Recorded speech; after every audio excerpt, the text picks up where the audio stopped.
Do you feel fulfilled in life?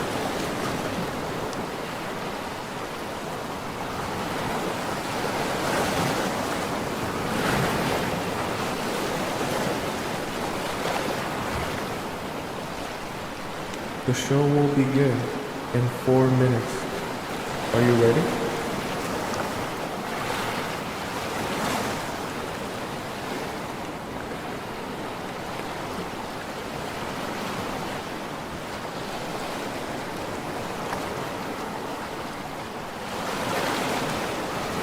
When was the last time you felt betrayed?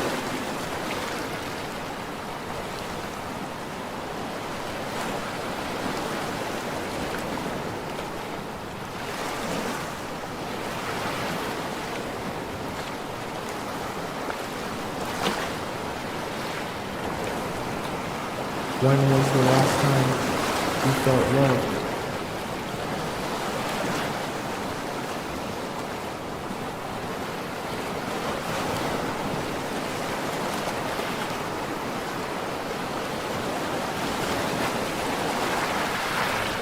The show will begin in 3 minutes. Are you ready?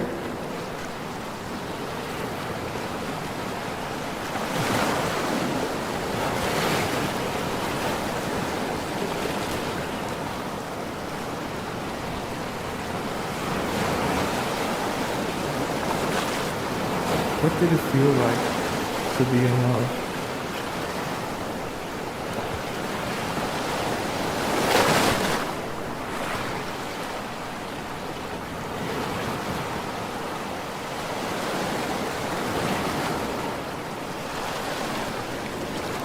What is the most painful part of being in love?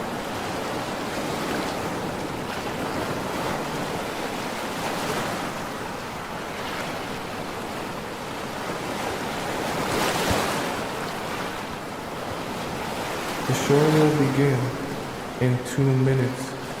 Are you ready?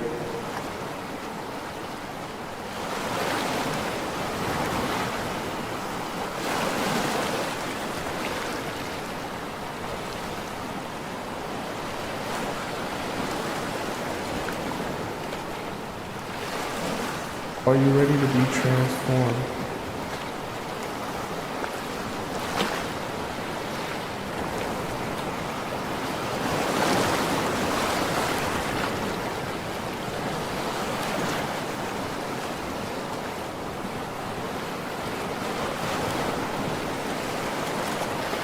Are you ready to make a change?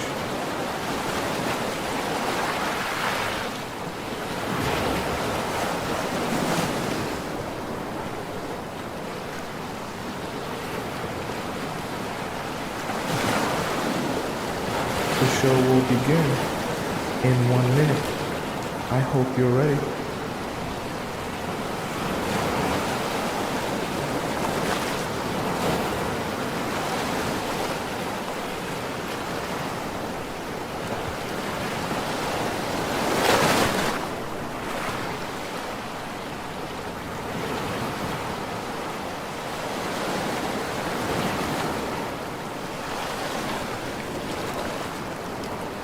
The show will begin in exactly 30 seconds. Get ready.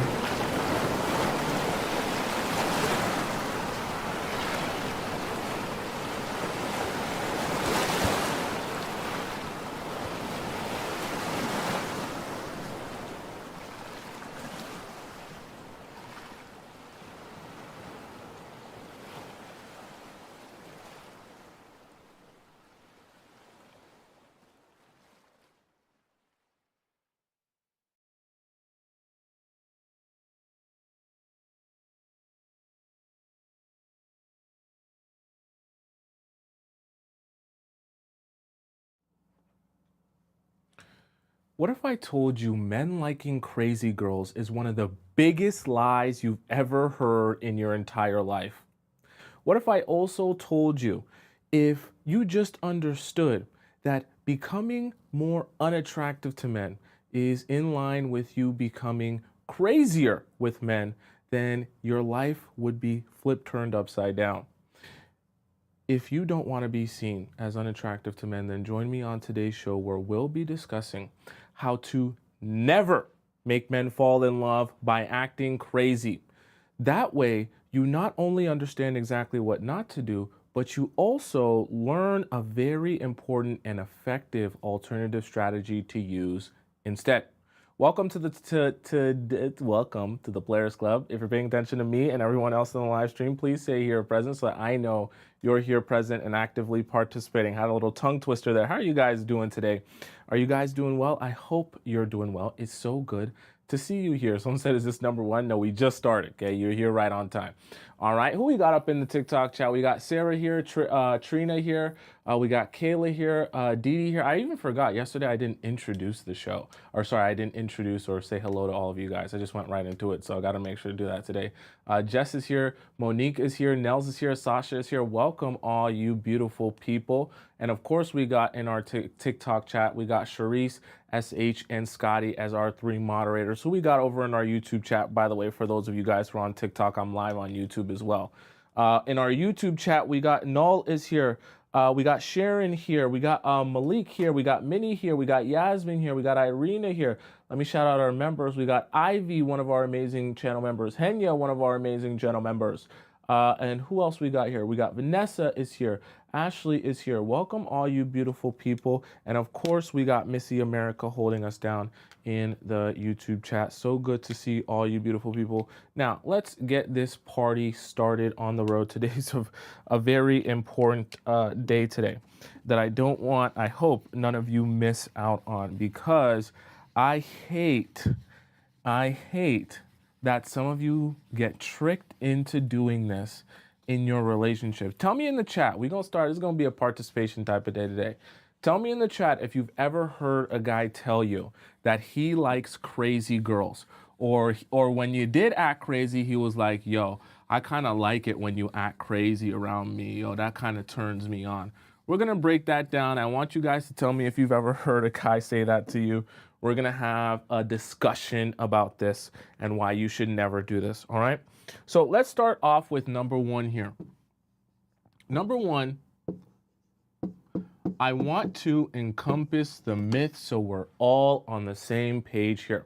The myth is something that you must understand is completely untrue. I'm going to break it down, why it's untrue, and help you understand what the men are really saying when they're telling you they love when you act crazy, okay? So you're imagining in your mind, see, when the guys tell you, I love when girls act crazy, let's kind of break down this simple equation here, okay? We're not doing any deep math, don't worry. Crazy essentially translates for the men in the way that they'll describe it. I love when you act crazy. I love when you go like this. I love when you yell. It kind of turns me on when you scream and all that stuff, right? Yeah, they'll say, I'm turned on. So we can put an arrow up like this, right? I'm turned on when you act crazy.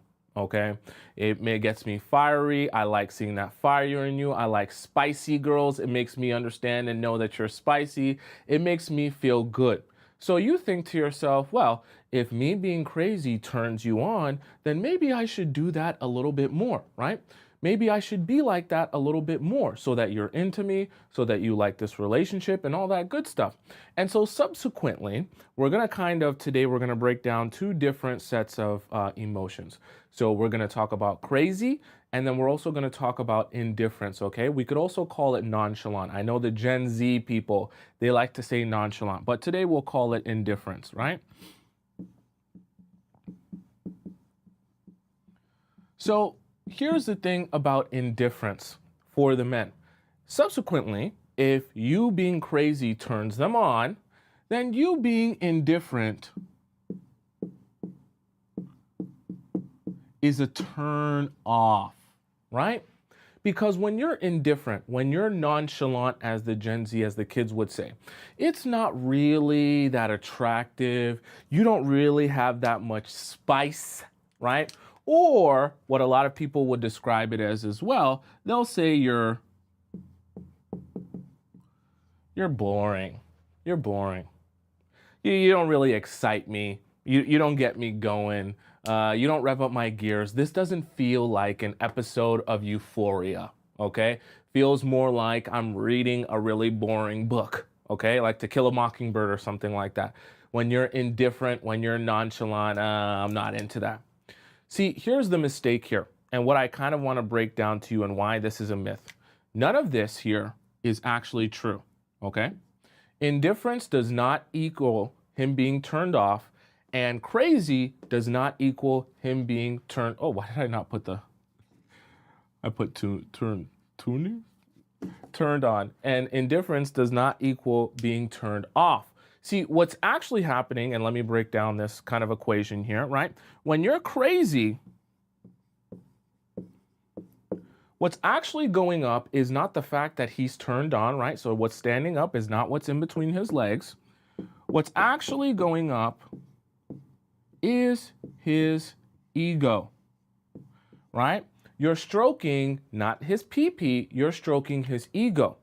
Because when you go crazy on a man, you're showing him how important he is to you, how much control he has over your happiness, and how the fact that he did this small thing, or he didn't do what you wanted him to or expected him to do, all of a sudden all of your emotions and your feelings are going to be thrown out of whack because you can't handle emotionally the fact that this man is either not yours or is seeming pulling away from you, or whatever the case may be. So his ego gets up and gets stroked when you go crazy on him. Subsequently, when you are indifferent, okay, we'll just put the short version. When you are indifferent, his ego goes down. Why does his ego go down? Because when you're indifferent to a man, right, that's an intense arrow. When you're indifferent to a guy, you show him when he does something to upset you or does something that should make you go crazy, and your response is either nonchalant or indifferent. Those men say, wait, but what's the problem? You're supposed to care. You're supposed to be upset. This is supposed to bother you. And the fact that it doesn't makes me feel like I'm unimportant to you. Are you following me? Now, let me kind of break this down, so you can kind of better understand this and why it's not the way that it seems. See, when men are telling you that they like when you go crazy, they do mean that they like when you go crazy. That's not a lie in itself. The myth comes in where you're thinking that they like it because they're actually more attracted to you because of it. See, you're hearing, oh, it turns me on when you act crazy, and you're thinking that the turn on part is the fact that he feels more attracted to you, or he sees you as more attractive when you act crazy. That's not what he actually means when he says it turns him on, or it gets him going, or he likes crazy girls. What he actually means is it turns me on to know that I'm so important to you, that I matter so much that you would be willing to lose your mind and go crazy. So he doesn't actually end up feeling more attracted to you in this scenario, despite saying that he likes this. This is the very interesting and kind of strange part. He actually, even though he's turned on by the fact that you're stroking his ego, when he actually sees those actions and sees you acting crazy, he feels less attracted to you. And the thing that's turning him on is the ego stroking, not you.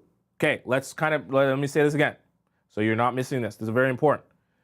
What's turning him on is the fact that you're stroking his ego, not you, the person. So the action you're taking is like a mirror to him to show him how amazing of a figure he is.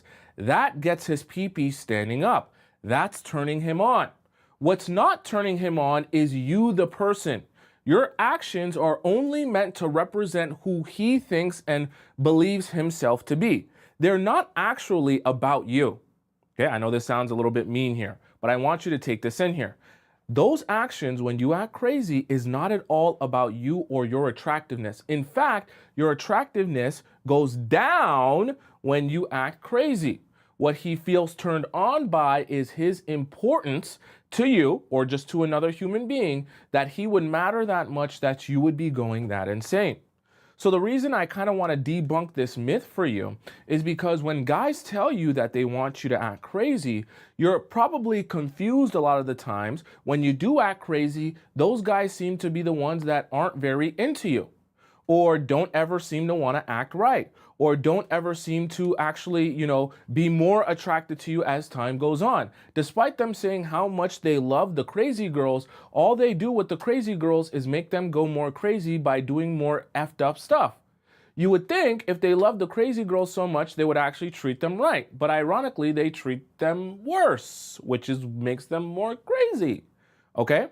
So I'm breaking this myth down for you just so you can understand turning them on or them saying that they like crazy girls doesn't mean they actually like crazy girls. It means they like the ego stroking.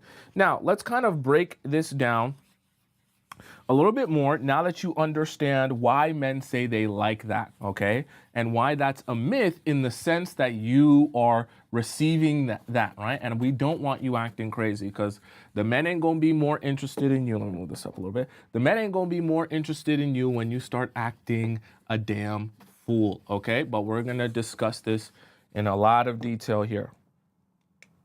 First of all, okay, we're gonna use a lot of charts today. Number 2.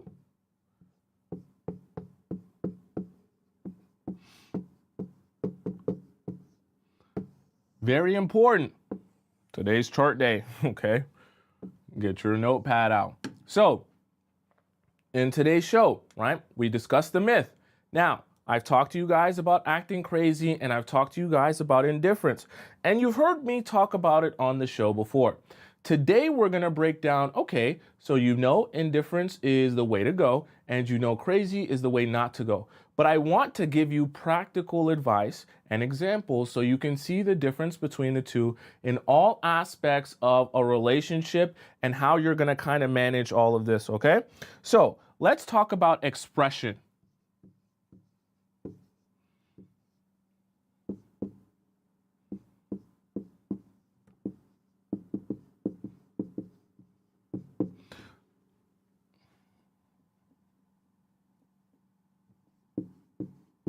Okay? Did I spell that right? No, I forgot the E. Forgot the E. Friend. Okay. Very important. We need to break this down because there's a reality here. Okay? I'm a human being, you're a human being. We're all human beings. Okay? Meaning we all have emotions and feelings. I don't expect you, just because you join the Players Club, to not have emotions or feelings. You're going to do that, okay? We're all going to have emotions and feelings.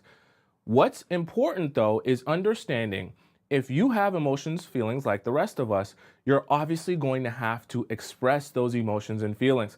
I seen someone earlier in the chat say, what if he actually makes me go crazy, okay? Here's the thing, and this is why this is going to be perfect. I'm going to break this all down for you so perfect so you can't miss anything. We're going to go through what it looks like to express emotion in a crazy way versus expressing emotion in an indifferent way and how we want to go about this. Right. So let's just say, for the sake of example, this guy that you're dating, let's say he flops on you on a date. You guys plan to go out on a date on Tuesday. And when your Tuesday comes, let's say it's Tuesday at 7 p.m., instead of him pulling up and picking you up and you guys go to eat sushi together at the sushi place that you're going to go to, he just doesn't message you, doesn't text you, doesn't say nothing to you the entire day, okay? Just completely flops on you. Going crazy would be spam calling, okay? Right? Spam calling him, telling him, hey, we're supposed to go out today. We're supposed to do this, right? And let's just say, for the sake of example, he doesn't contact you back. He doesn't message you back. So now, right, you're going to do some spam texting, right? And you're going to add in here, let's just say he doesn't answer your text, he doesn't answer your calls, and let's just say he lives pretty close by, close enough for you to drive there and you have the car available to you. So you pull up to his place, okay? Because you want to figure out why the guy you're dating and you're seeing planned out a date with you. And then after he planned out this date with you, he proceeded to not message you and not text you. Now you're spamming him with calls and spamming him with texts. But, now he's not answering you. You're like, nah, nah, nah. I got to figure out what's going on. I got to pull up on him and I got to FBI research. Why the hell did you ghost me and pretend like we're not going out on this date when you planned this date? What's going on? I'm just trying to make sure you good, right? Then you go up to his door and you start banging on the door. Okay, we're getting very descriptive here, right? You start banging on the door, going crazy. He opens the door and he's like, oh, what's the problem? I just woke up from a nap. And you start yelling at him, screaming, okay? You're screaming, you're saying, what the F is your problem? We were supposed to go out today at 7 p.m. and to go eat sushi, and you forgot that we were gonna eat sushi. And he's like, oh, I took a nap and I forgot that we were supposed to go today. I was so tired from. How the F can you forget that we were supposed? You're screaming in the hallway, right? He has to bring you inside. You're going crazy, right? On him, telling him how he's a bad person for not taking you out on the date and just completely flopping on you and all that good stuff. Okay. You're expressing your emotion.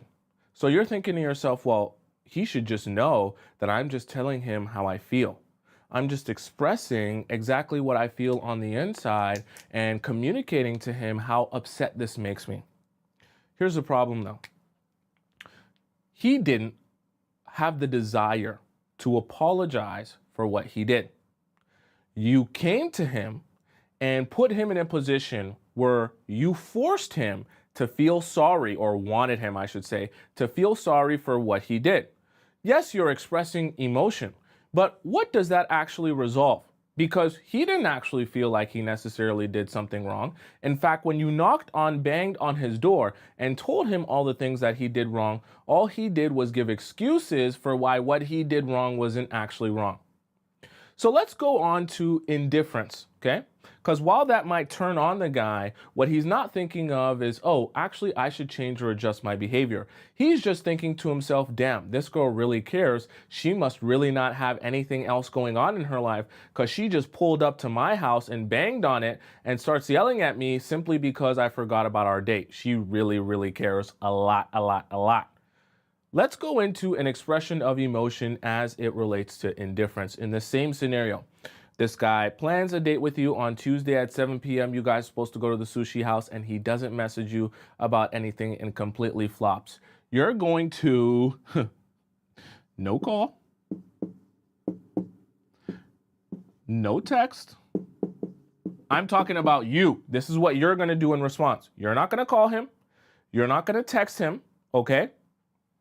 And the next day, when he messages you as if nothing has happened, because a lot of guys will do this, they'll message you the next day after he finished disrespecting you or flopping on you, and he'll pretend like there was no date at 7 p.m. on Tuesday, as if, it just never existed. This is a trigger, right? Because what he's attempting to do is to get you to act out of character, get you to act crazy. You want to know why that's great for him? Because once again, it's an ego boost. And see, if guys don't get the ego boost by seeing you act crazy or hearing you act crazy or talk crazy, then he doesn't receive from the situation what he wants, that validation that he's really important. So what some men will do is the next day he'll message you like, what's up? How you doing? Or some men will just say, oh, my bad for last night, right? And not really apologize for it, hoping that that's the time when you go crazy. So the next day, right, rather than messaging him back and saying, did you just forget about everything that we were supposed to plan and everything that we were supposed to do and how we were supposed to go out on Tuesday at 7 p.m., you give him no response. Okay? None. He just gets to sit there and figure out what it is that he did wrong, okay? Because you were supposed to go out on Tuesday at 7 p.m. That was the plan. He didn't decide to message you or call you or text you or anything with you.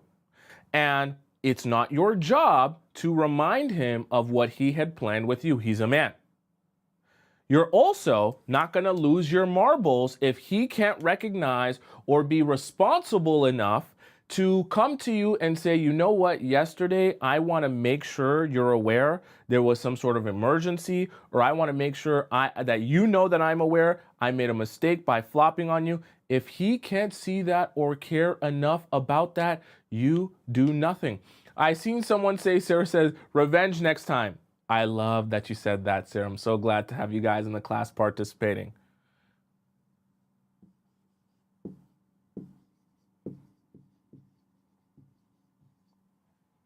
No revenge. Real indifference is not about getting back at that guy to show him the same thing that he just showed you. Real indifference. Oh, I'm so glad, Sarah, you said that. Real indifference is about saying to yourself, if this person treats me this way, that is representative of how they decide to treat me, and that the fact that they're not interested in building this relationship with me. If that's the case, I simply withdraw myself. I don't play back and forth petty games to try to make you feel as bad as I felt. It's a waste of my time and energy, okay? Let's even add here, right, in the no revenge.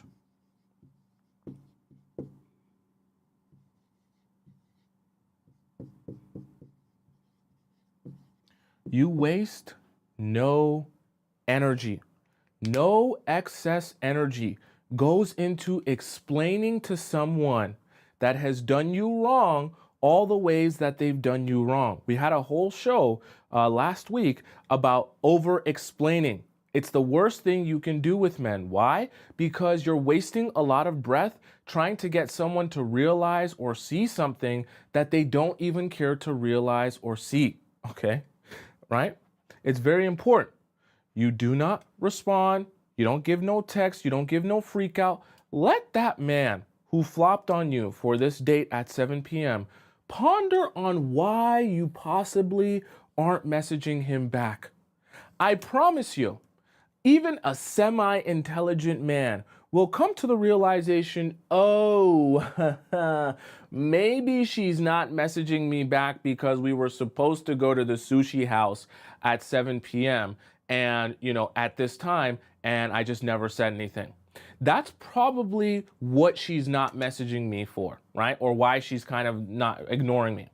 I should probably take an active, proactive approach to the situation and apologize, call her, reach out to her so she knows that I know what I did wrong and I know how to apologize for it and how to make it up to her. That's how someone who actually cares about you and wants to build a relationship with you approaches a relationship or approaches a mistake.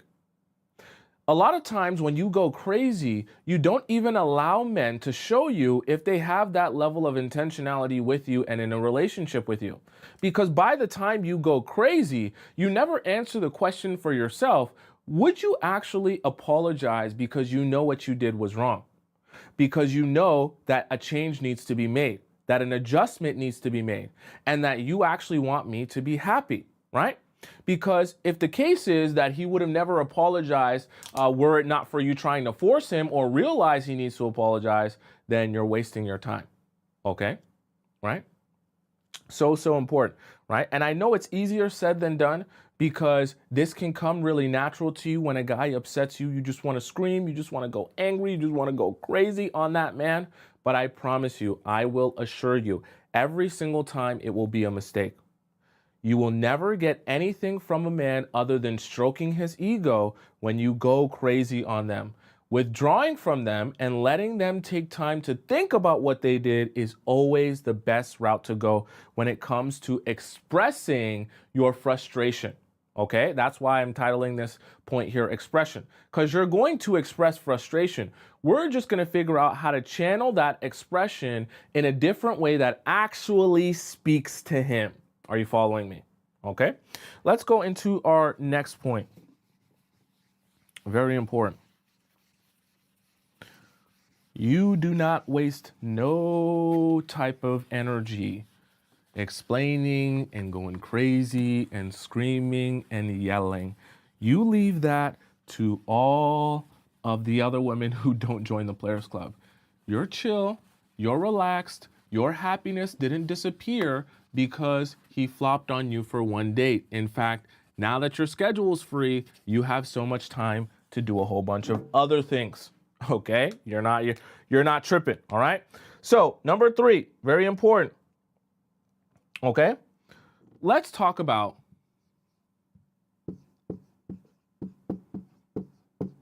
control, okay? So, let's put here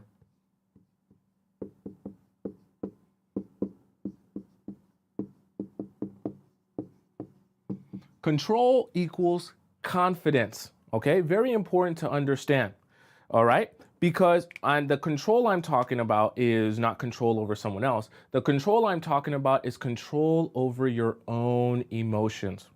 This is very important. You're an emotional being, you're a woman. There's nothing wrong with having emotions. But what we want to do is figure out how we can make sure that we are the ones in control of our emotions, right? And know how to channel them and not allowing our emotions to control us in our own reaction. Why? Because especially when men do you wrong, you don't want to give them the privilege of getting that ego boost, that hit of dopamine when they treat you badly. The worst thing you can possibly do when a man treats you horribly is give him a positive reinforcement by hitting him with dopamine, knowing how important he is to you, okay? So let's kind of talk about control here, right? And we'll break this down in a simple equation, right? So if control equals confidence, right, then control is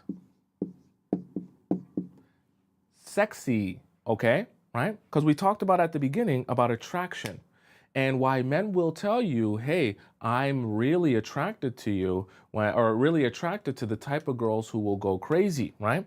I'm really interested in the type of girls who, will go crazy because that's the type of girl I'm into. I like to know that you care. Trickery, okay, right?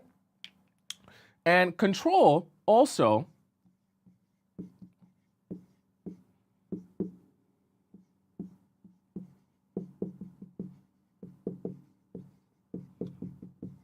is equal to intimidation. Now, this is very interesting. Control of your own emotions is intimidating to men because they realize that if you have control over your emotions, then they can't control you. Scary, okay? This is why when you come to the table or you meet a man and he realizes that he can't just say one thing and get you discombobulated. He can't turn you into an FBI agent watching his followers every single day. Who's that girl you followed yesterday at 9:25 p.m.? I seen it. And I know that you've never met her in real life. Tell me who she is right now. That's not emotional control, okay? And see, the most intimidating women to men are the women who have enough emotional control to say, I'm not bothered by anything that you're doing. If you choose to disrespect me or go behind my back, I will eventually find out one way or another. When that day comes, it'll be over for you. And I'll move on and still be happy with my life. That's very, very scary. Okay, right? So we'll even add here, right?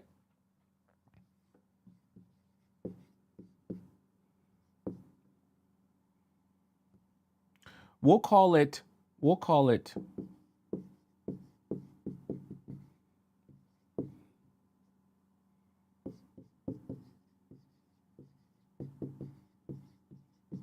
I even spell happiness right. Who cares? This isn't English class, all right? Scary for men is when you have indefinite happiness, meaning your happiness is not swayed by what he chooses to do or not do with you in a relationship. If he wants to treat you right, cool. If he doesn't want to treat you right, I recognize that. And in the process of me recognizing that, I withdraw myself from you. But my happiness doesn't sway simply because you choose to treat me well one day or you choose to treat me badly one day, because that doesn't affect my self-esteem or my self-worth. Okay, it's very important that you disconnect how a man treats you from your own self-worth and the way you feel about yourself or the value that you have. Okay, because if you allow that to take you on a roller coaster, remember we talked about at the beginning, or even right here in this point here, control is so important. You will not be able to control your emotions and allow them to flow like a river. They'll be more like a waterfall because you're not even the one controlling them. You're allowing the men in your life to take you on a roller coaster. Men love to take you on a roller coaster and recognize that they have the power to take you on a roller coaster, right? So we can even add here, right? Because we're kind of giving you some equations.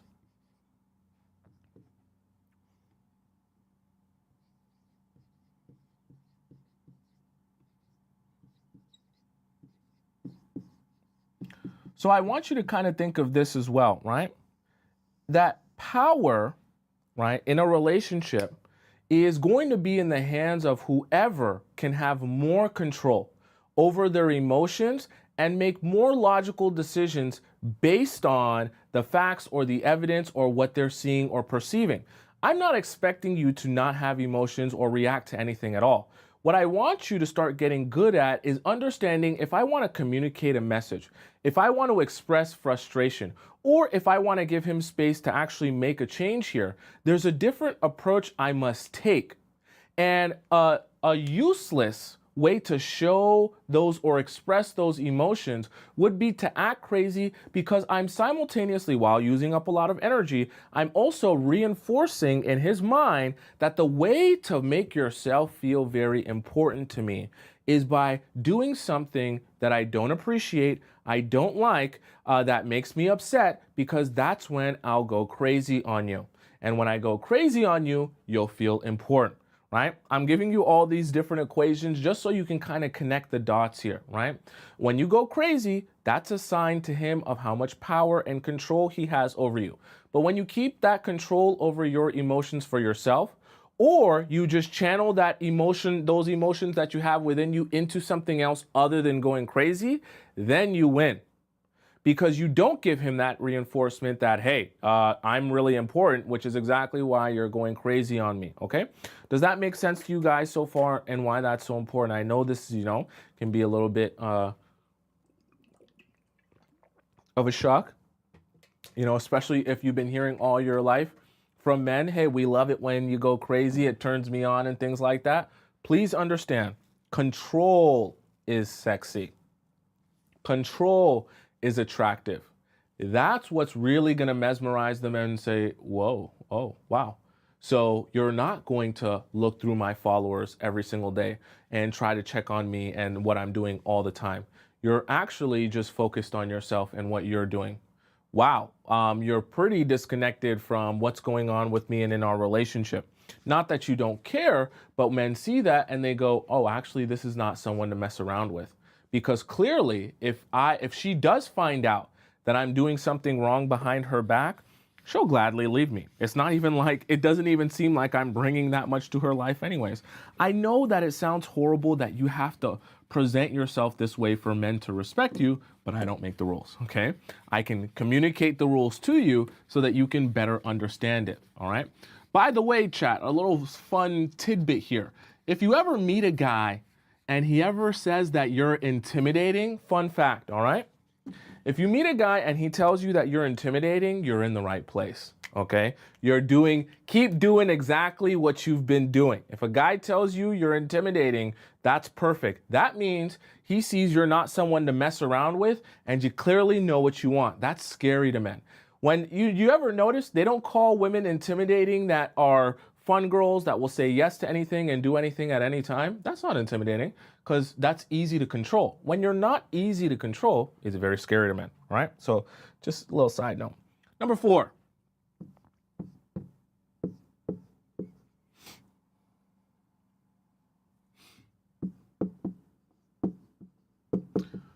Confrontation. Okay.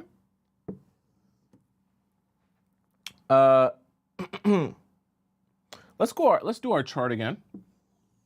Have my chart in my notes. And we're going to look at the difference between being crazy, right, when you go about it, and being indifferent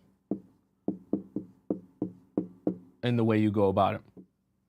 So, confrontation is such an important part of this process because obviously as you feel upset, there's going to come a point where you have to address why it is that you're upset. And this is kind of where a lot of you start to misfire, okay? Because by the time it's time to actually address why it is you're upset, your natural inclination is to burst out and say everything that's been on your mind this entire time because you're like, I'm so glad you finally asked me. I've been upset about this and you did this and you did that and you did this and you did that and then you go crazy again, okay? So confrontation, very important, right? When you're addressing a man that you want him to feel what he did was wrong, this is the crazy way of confrontation, right? You scream, you yell, you curse, and you call him names. Okay? All of the typical ways of expressing anger. Okay? Now, understand, in this show, like I said earlier, I'm not telling you this to say, don't express your emotions this way, do this instead because you shouldn't be angry. Okay? I'm not saying that. What I want you to understand is there's a way to communicate with men the fact that you're angry or upset. And the way that you communicate that will be so much more impactful or less impactful if you don't have an understanding of how they receive this. Are you following me? You have to know how men receive anger or upsetness and how it affects them and how they react to it, right? To understand how you're going to present yourself so that it actually connects with him. Don't do this anymore. Are you following me? So when you scream, you yell, you curse, you call him names, that's all part of the crazy family. Men get the gist, oh, you're really upset, you're really mad, but it is quite an ego stroke to hear you be upset like this and scream and yell. I feel like, you wouldn't be screaming and yelling like this if you didn't care so much. You care a lot. Tell me again. What'd you say? Oh, yeah, I'm the worst. Yeah, say it again. You was watching my... What, one more time? Oh, it feels so good to hear how much I matter. Don't do this. This is what you're going to do in terms of acting indifferent when you confront him about whatever it is. So let's just say, for the sake of example, when I gave you, he flopped on you. Now he's coming to you and he's asking you what's wrong, what's upsetting you. I don't know what's going on, or whatever the case may be. And now it's time for you guys to have a conversation. He wants to understand what's upsetting you. You're going to... This is going to sound complicated. I'm trying to write this simply. It's going to sound complicated, but I will explain it, all right?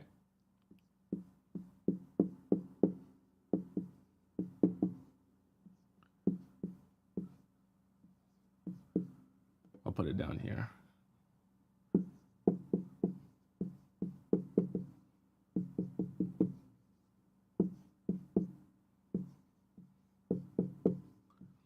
Okay.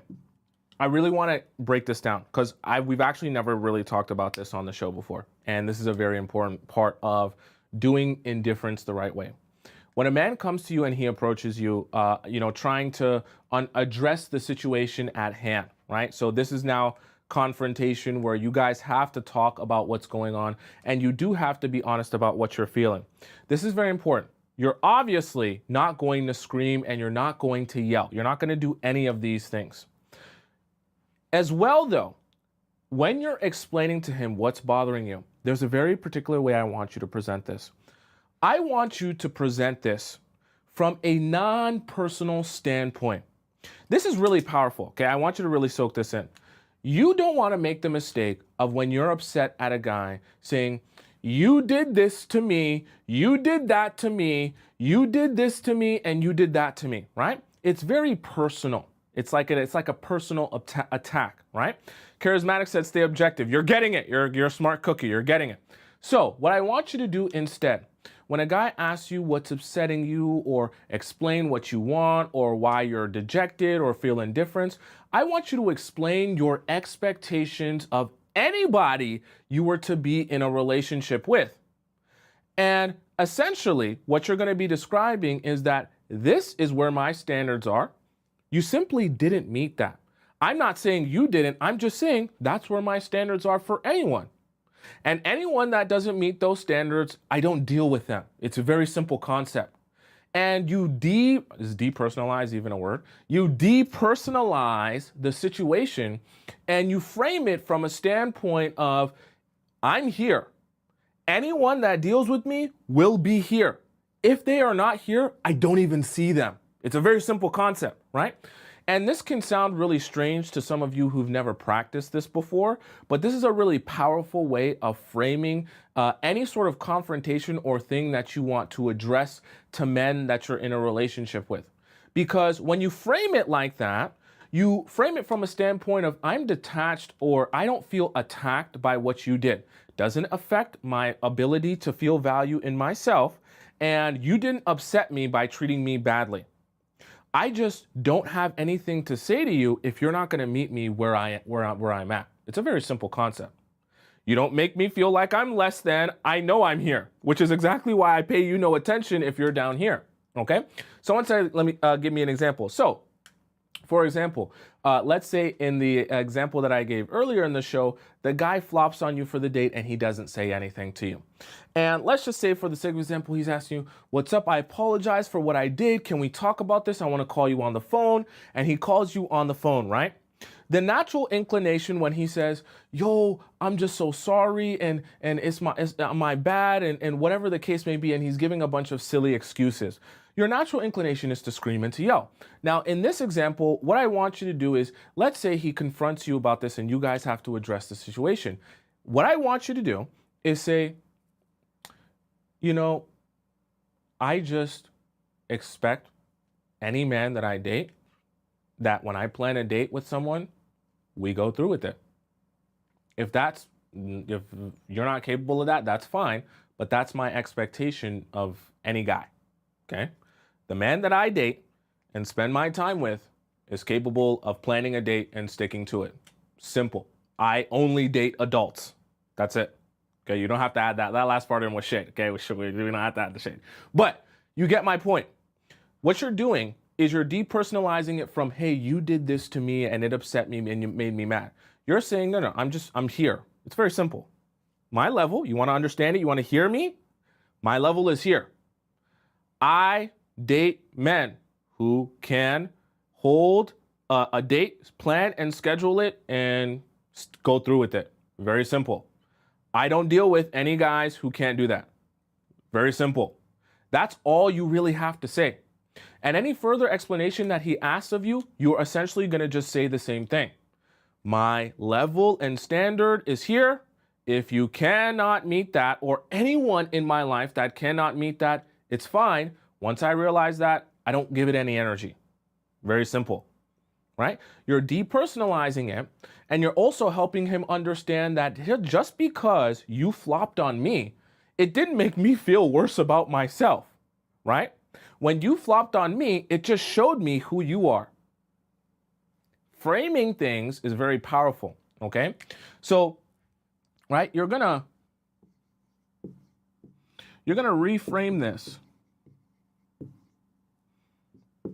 You're gonna reframe it from the standpoint of my level is my level, and whatever level you're at, if that doesn't meet my level, too bad, so sad for you. And very important, like I said earlier, you are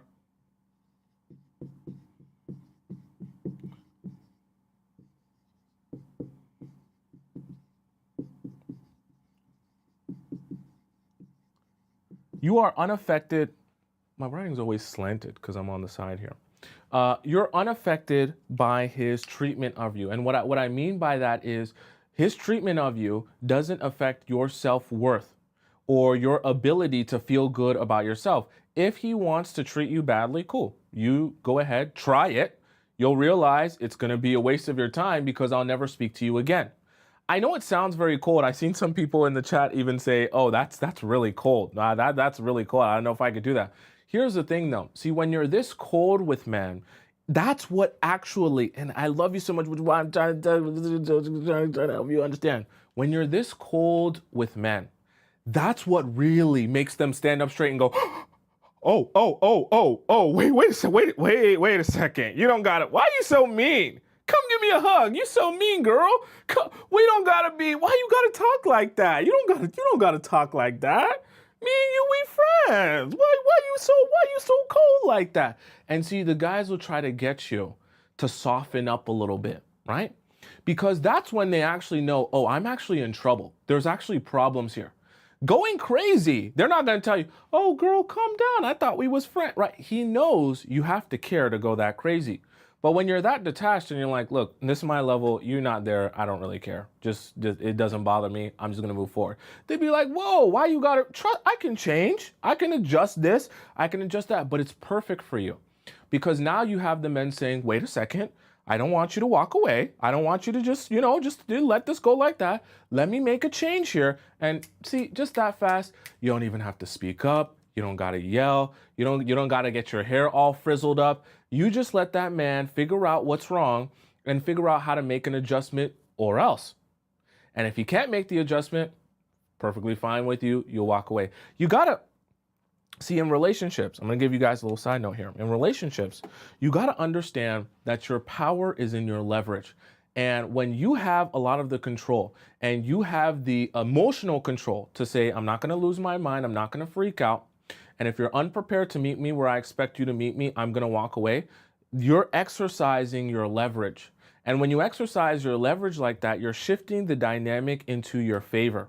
Where the men say, wait a second, I don't want you to walk away from this relationship. I don't want you to walk away from me. I want to change and adjust to do better, right? Okay, someone says this is the content I'm on TikTok for. Perfect, okay? By the way, if any of you guys missed any of the points I've done so far, it's all available on my YouTube. My YouTube is just above my head on the top right corner of the screen. Someone said, so no revenge? No, we don't do revenge in the Players Club, even though it's called the Players Club. We don't do revenge here, okay? All we do is we focus our time and our energy in the right place where it serves us. And if people show us in our life that they are not prepared to meet us where we expect them to meet us in order to be in our life, we just move forward, right? I know people will say, oh, but it's so much games. Tomisin, you're teaching so much games. Why can't we just be ourselves? Well, we do talk about manipulation, but in the same breath, we also talk a lot about not wasting a lot of time and energy, right? All of the advice that I give you is on people who are actually showing you what you want in a relationship. As soon as someone shows you what you don't want or what you're not looking for, you don't pay them any mind. You don't do revenge, none of that. That's a waste of your time. That's for high school kids, all right? Resolution number 5. Make sure I spell this right for the spell police. Okay. All right. Very important. Resolution is number 5. Now, this is kind of the toughest thing to get to whenever you're acting crazy, because a lot of times when you're acting crazy, it'll be very hard to come to a resolution if you're in a place where the way you're getting an apology out of him is by going crazy. Okay. So we'll switch the sides here in diff. And we'll put crazy here, okay? So, when you're acting crazy, okay, a lot of times the fix is, right, there is no fix, right? And a lot of times the fix can just end up being words.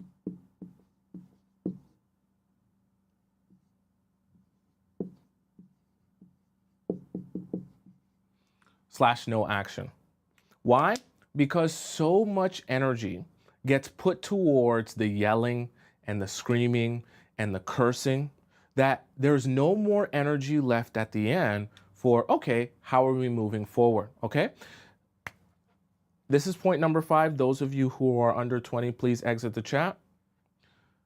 Another one of the ways, and this is why men say they love crazy girls and it gets their pee-pee to stand up.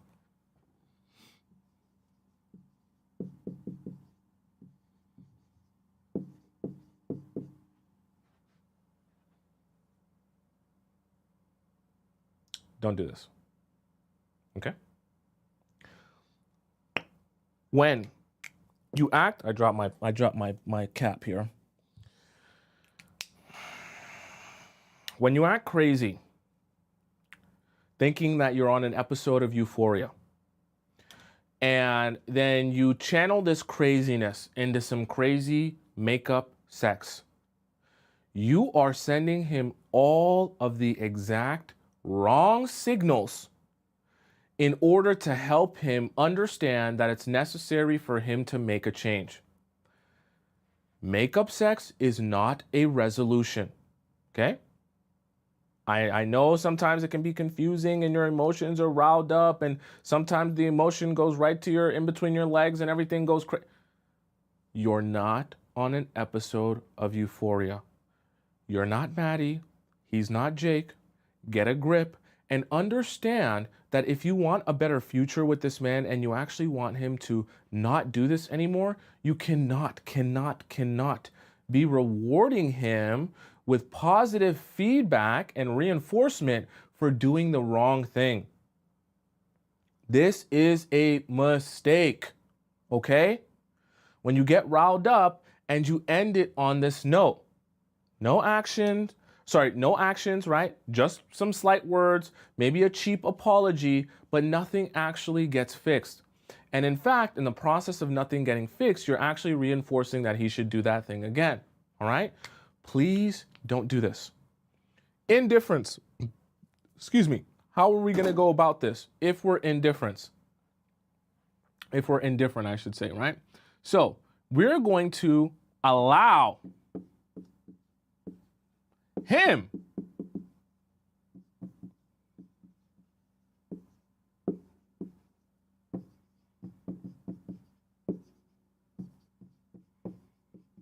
this is so important. You're going to allow him to come up with a solution.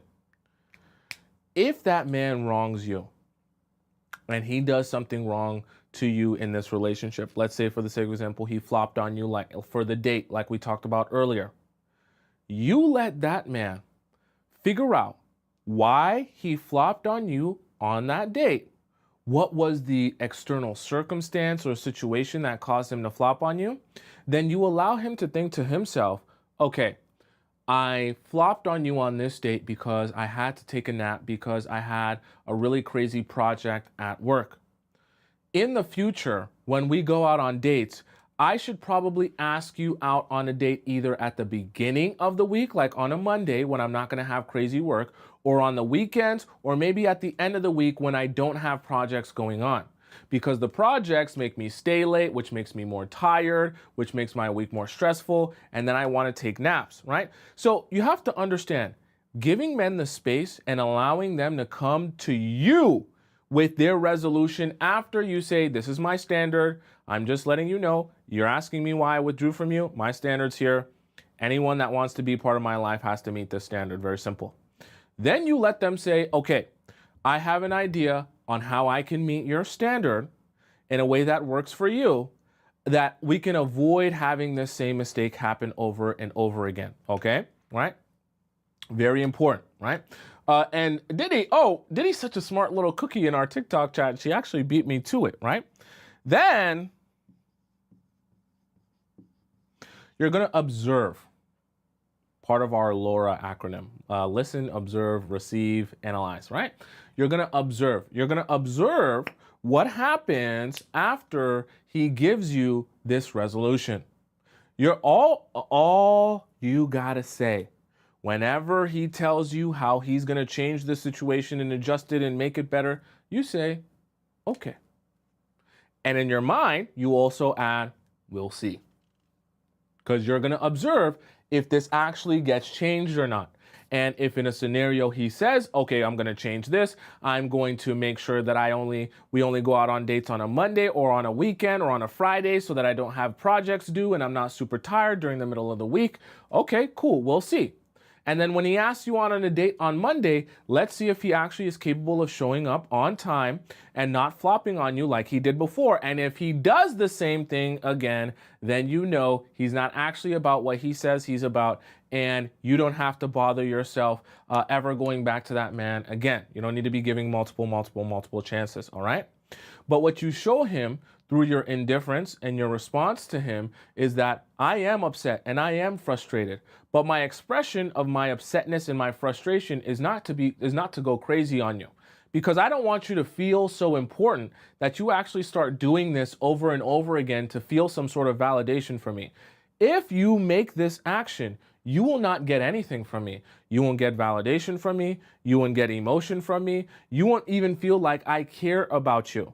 So if you want to return to a state where you feel like I love you, where you don't feel coldness from me, where you don't feel like I'm detached from this relationship, you will make sure and ensure that you do the right thing and do what's necessary of you in this relationship.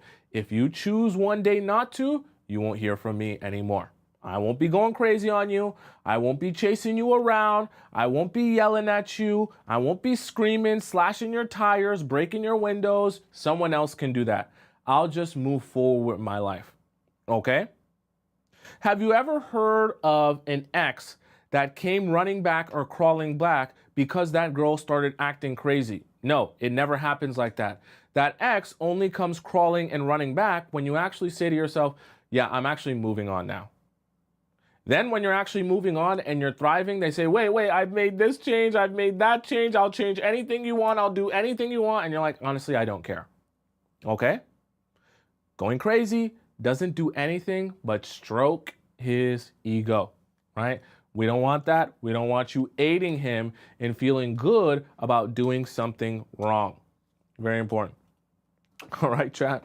I hope you guys, does that make sense to all you guys so far? Do you guys have any questions about the 5 that we just discussed today? By the way, if you missed any of those points, because you guys there's a lot of you on TikTok, and you missed any of those points, you want to rewatch them, just go ahead on my YouTube page, just above my head, Tomisin Atobatele, and you can watch this whole live stream there, and you can rewind it there as well, okay? Because I'm live on YouTube at the same time.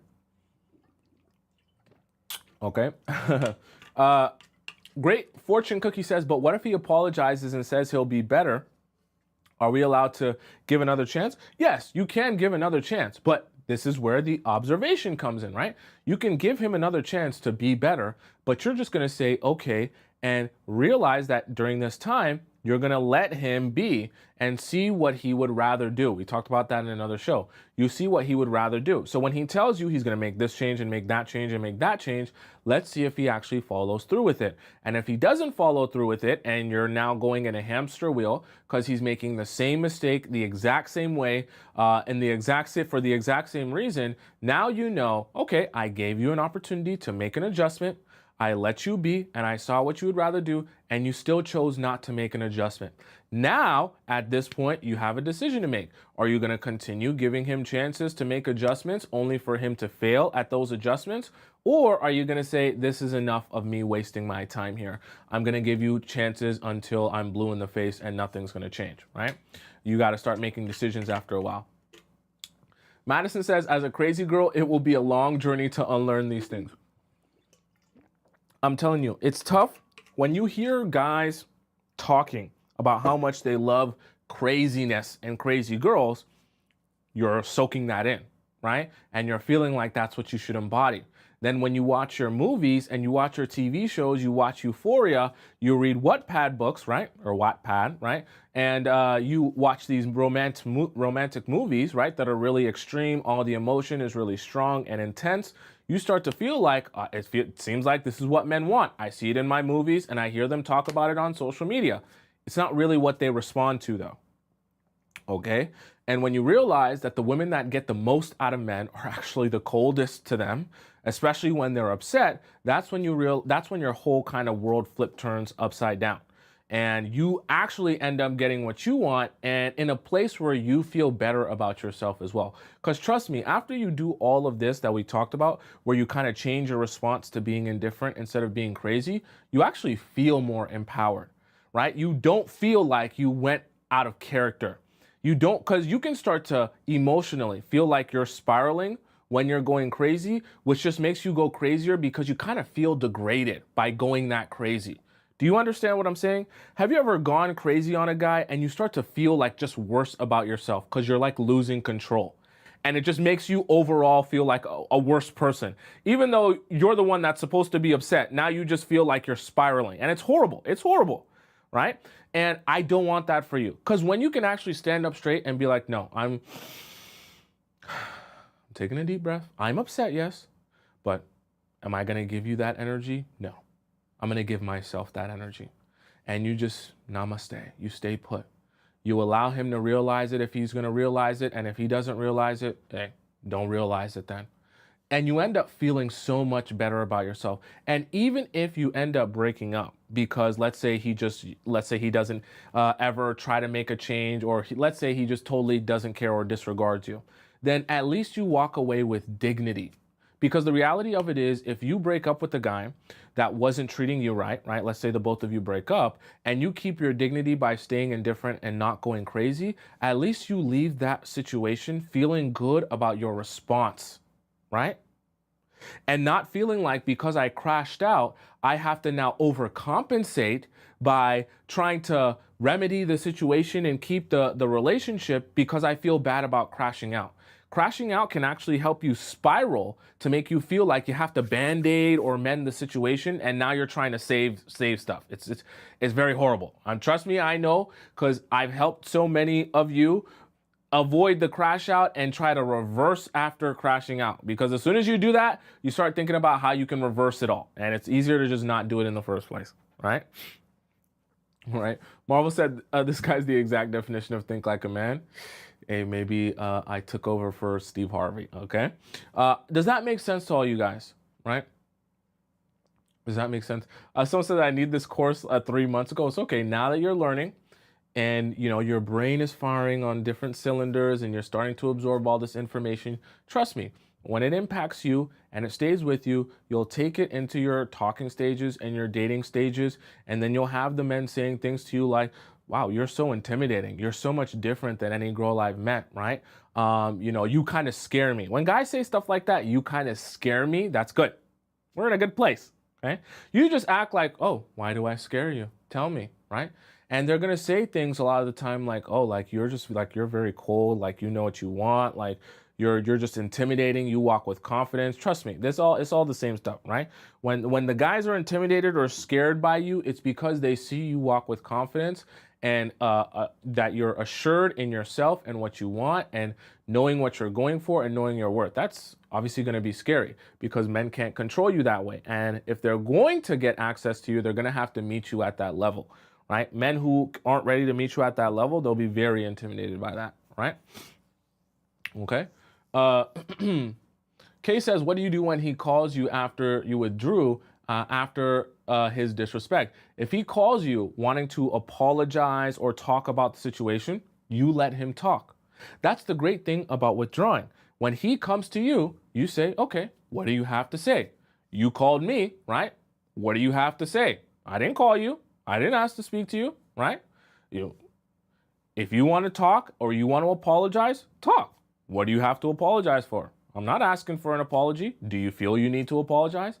And see, when you do it like that, you can approach even the conversation from a very, what do you want to do? It's up to you. And you let them choose what they want to do here, right? Instead of crashing out and trying to like force him to apologize here or tell him he needs to apologize. You'll just lose your mind doing that. I seen someone else say, what if he never calls? Then he never calls and you dodged a bullet because you wasted way less time on someone who didn't even care enough about you to like remedy a situation.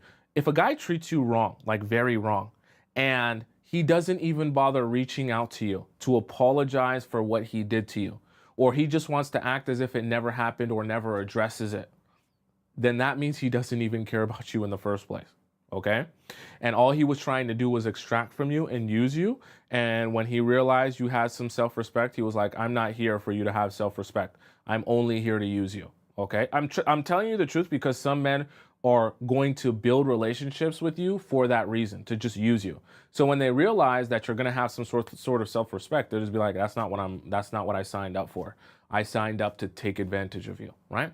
Uh, Flower says, my twin flame actually told me a couple of times that I scare him. Flex I get, I've been blocking him for over a year. That's crazy, okay? Right? Uh, Jazz says we don't want men who are intimidated by us. Well, I mean intimidated in the sense that when men meet you and they realize that you have a different level of confidence, that you're self-assured and self-reassured, that's kind of scary to them because they're so used to meeting women who aren't like that and who don't know who they are or what their worth is. That can be shaken, that can be controlled, but through their emotions, all right? And when they realize that you're a lot different than those women, they realize they can't get a lot, over on you. And that can be scary to a lot of men, right? Obviously, you don't want the men to have the intention of using you, but it is the case, right? Okay, does that make sense?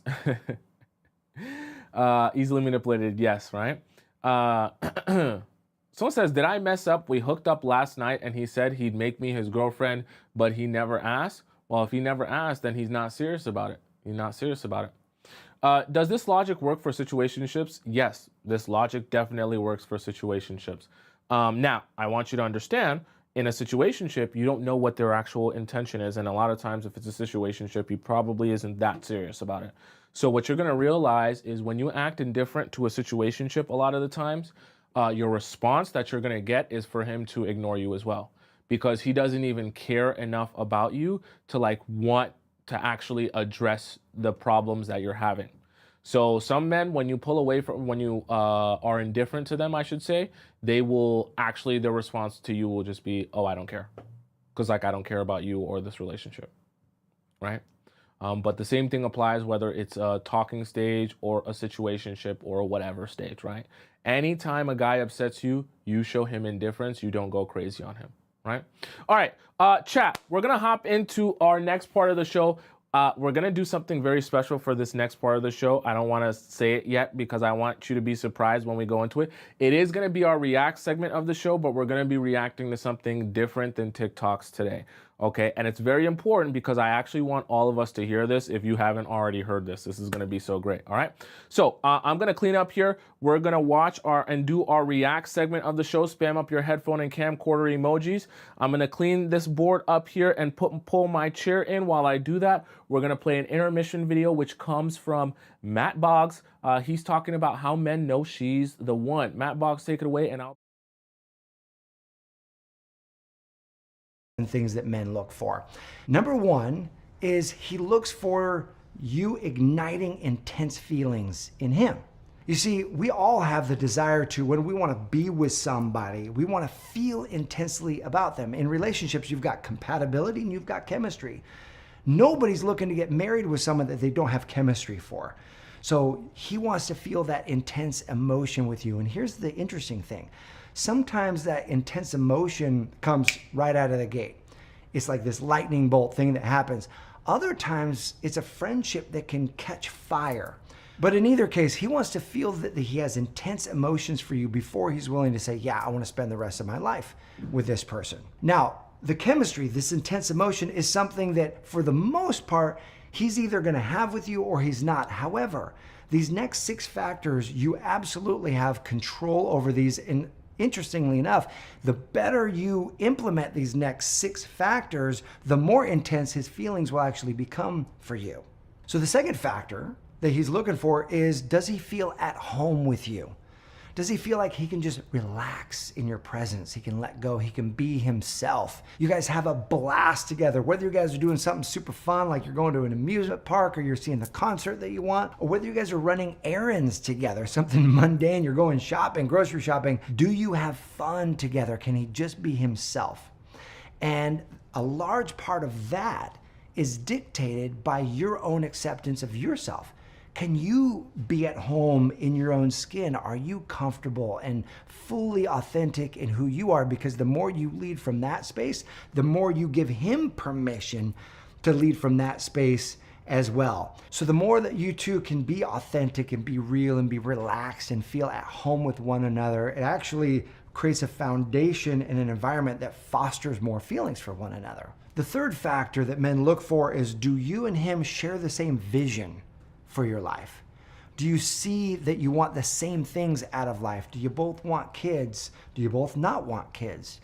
Do you both want to travel and adventure? Or are you more homebodies? Do you want to homeschool your kids? Do you those types of things where, what is the vision that you have for your life? When a man is dating someone and she starts talking about what she wants to do and what she wants to experience, and it aligns with things that he's written in his journal or that he shared with his best friend, like the fact that you both want to go to the Badlands, or the fact that you both want to walk the Camino Santiago, like the things that you both want to do, if he shares those same things, it's going to light an electricity through his being, like, wow, this person could be the one for me. This person could be my person.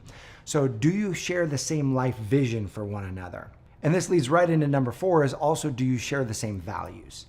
Do you share the same spiritual or religious values? Do you share the same health values and exercise and working out? Do you share the same values when it comes to how you spend your free time and whether or not you spend it with family or whether or not you go off, or a bit of both? So what kind of values do you have when a man is assessing, do I want to be with someone for the long term? He's really looking at, does she have the same values that I do? Because that's the person that I want to build a life with. Number 5 can be a bit of a tough one, but it's just true. And number 5 is, do you fit with his family? And does he fit with your family? Because we all know that when we're going to get married with someone, we're not just marrying that person. You are marrying the family. That family is involved in this relationship, at least for the vast majority of us. Does he get along with your parents? Does he get along with your siblings? Do you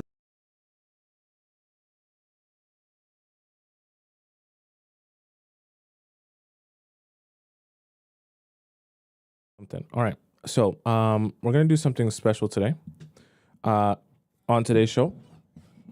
So instead of reacting to TikToks today, we're gonna be reacting to a video today that comes from, some of you may or may not have seen this.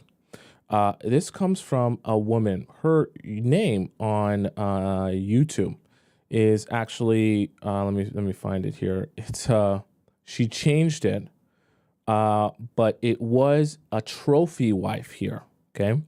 So let me just go through her page here. You can see on the title here, it's called Isis, the new trophy wife. So I'm just going to kind of explain to you her page here, right? Her whole YouTube page is about becoming a trophy wife and how to teaching you how to become that, marry a rich man and all that good stuff. So you can kind of see here, these are, I'll just kind of show you what her videos were like, right?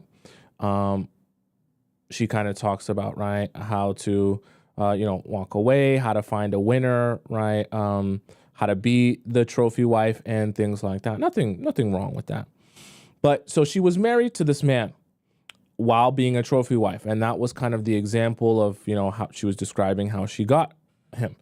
And 4 days ago, she posted a video, I married a monster. So we are going to watch this together. Of this video is going very viral, of why she feels she married a monster after, being a trophy wife. Okay.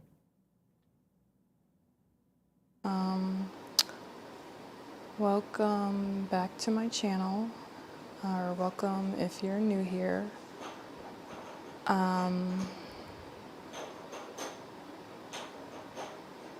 If you hear any noise in the background, that's the new baby.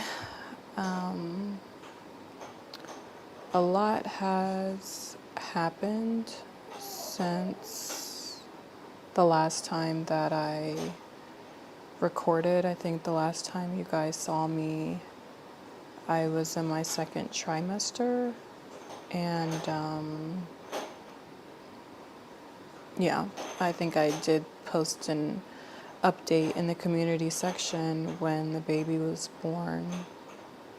And I said that I would be back soon. And that was a few months ago now. I thought that when I came back on here that it would be to maybe do like some kind of newborn favorites or meet my new baby or something like that. But unfortunately, it's been a little over a month since I had to end up leaving my husband.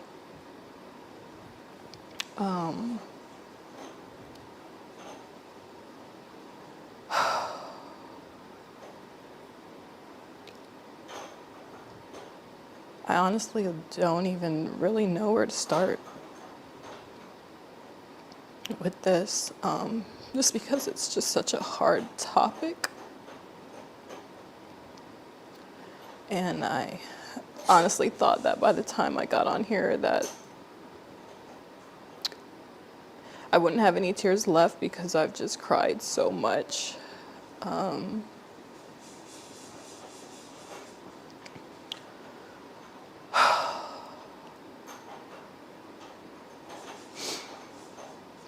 It's like I built this channel and this whole brand around being this man's wife and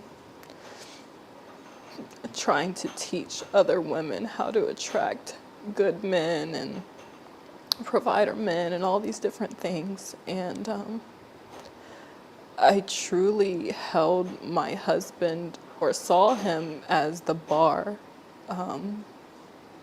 for what every woman should, type of man that or type of husband that every woman should aspire to have. And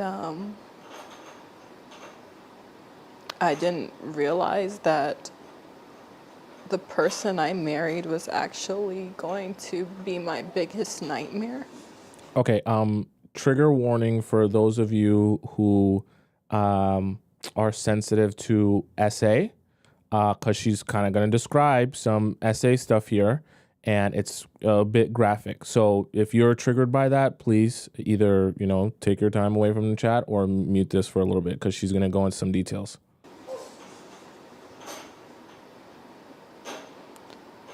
So basically, when I first met my husband, as I've already talked about in another video, I think it was my single mom video, I explained, a little bit about how we met. And I really thought that that man was my Prince Charming. So when I first met my husband, I thought that he was my Prince Charming. I thought that he was my knight in shining armor, and he portrayed himself to be this amazing, upright, righteous Christian man.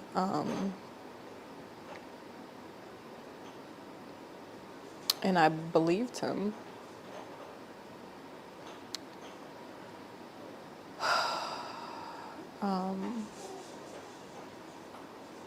I think shortly after we got married, and this is something that I haven't talked about, I started noticing like certain things changed with him.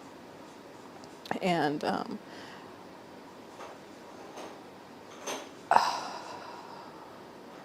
I just started to see a few things that I didn't like. But I honestly thought that some of these were things that I could get past. Okay,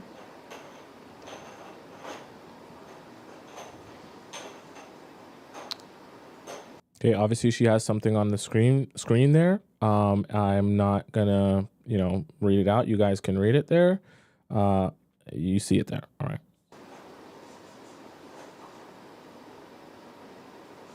But it is very important let me put it back on there because it's very important for what she's going to say. And this is a very important context clue and foreshadowing for what's to come. Because that you shouldn't be, when we talked about resolution and knowing when to walk away, that's not, you shouldn't, certain things you should understand it's time to walk away. But let's go on. It's like sad to even say like I could get past some of these things. I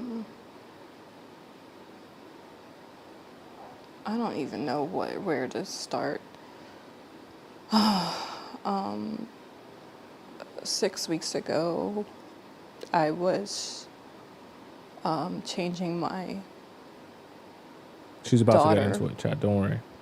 my 4-year-old daughter, and I noticed that when I changed her, she was red and very sensitive.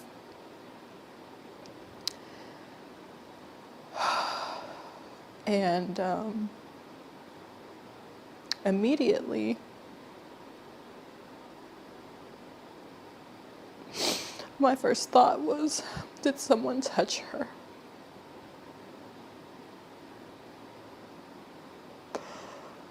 Oh God. Gosh.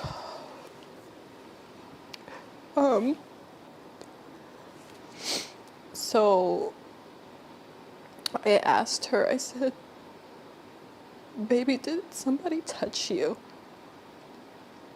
And she ended up saying it was daddy.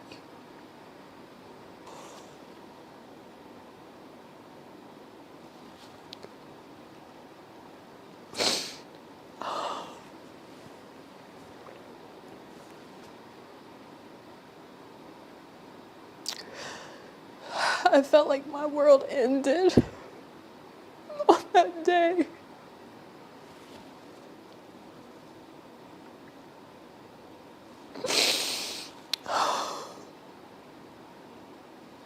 My husband wasn't home at the time when she told me, but I knew he would be coming home soon, so all I could do was just say, don't tell him that you told me. And I just instantly started trying to think of how I could get my kids out of the house.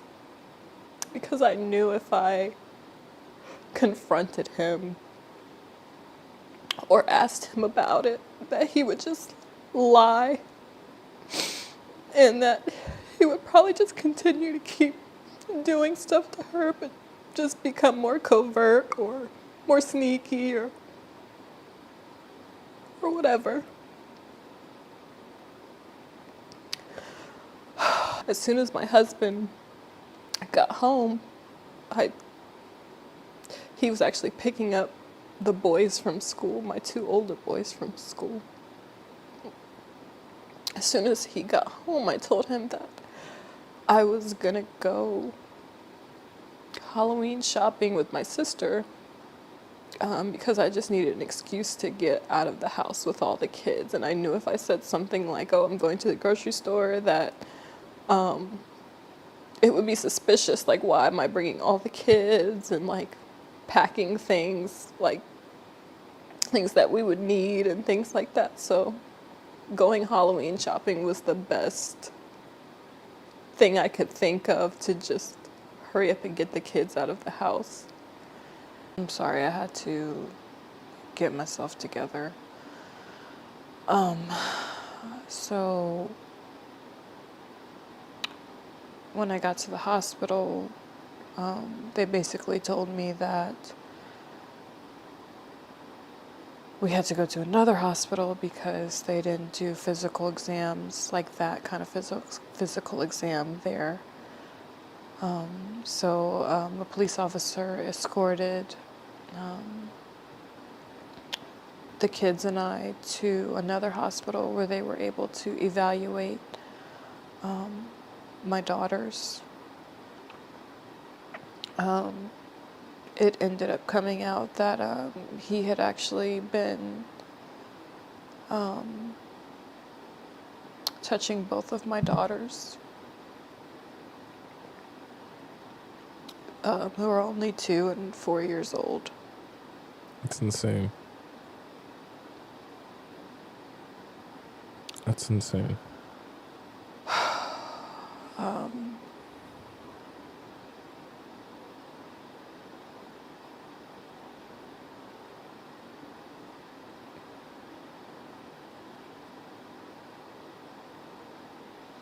It still feels like a dream. Like, when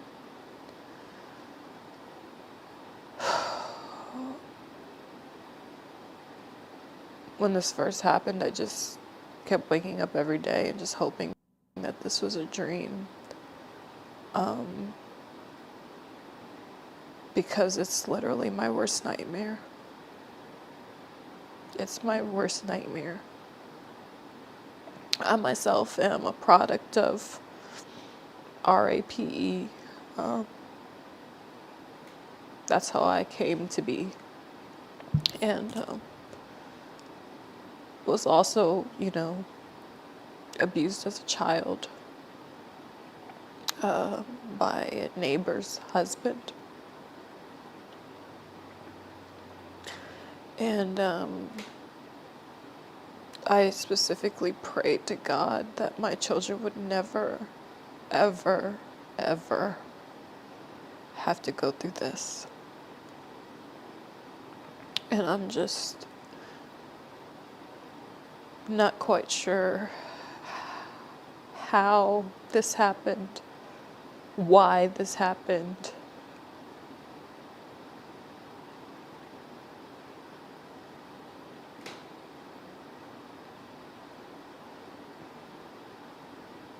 I just don't know how he was able to get away with it and so sneaky, because with my own trauma, I watch my kids like a hawk.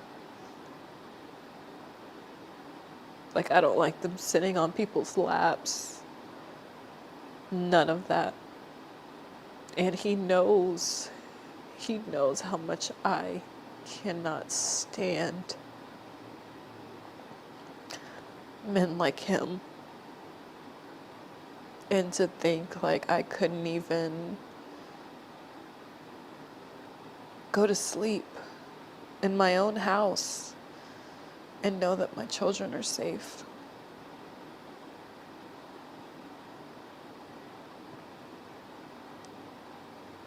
Just by me going to sleep, my children were left unprotected.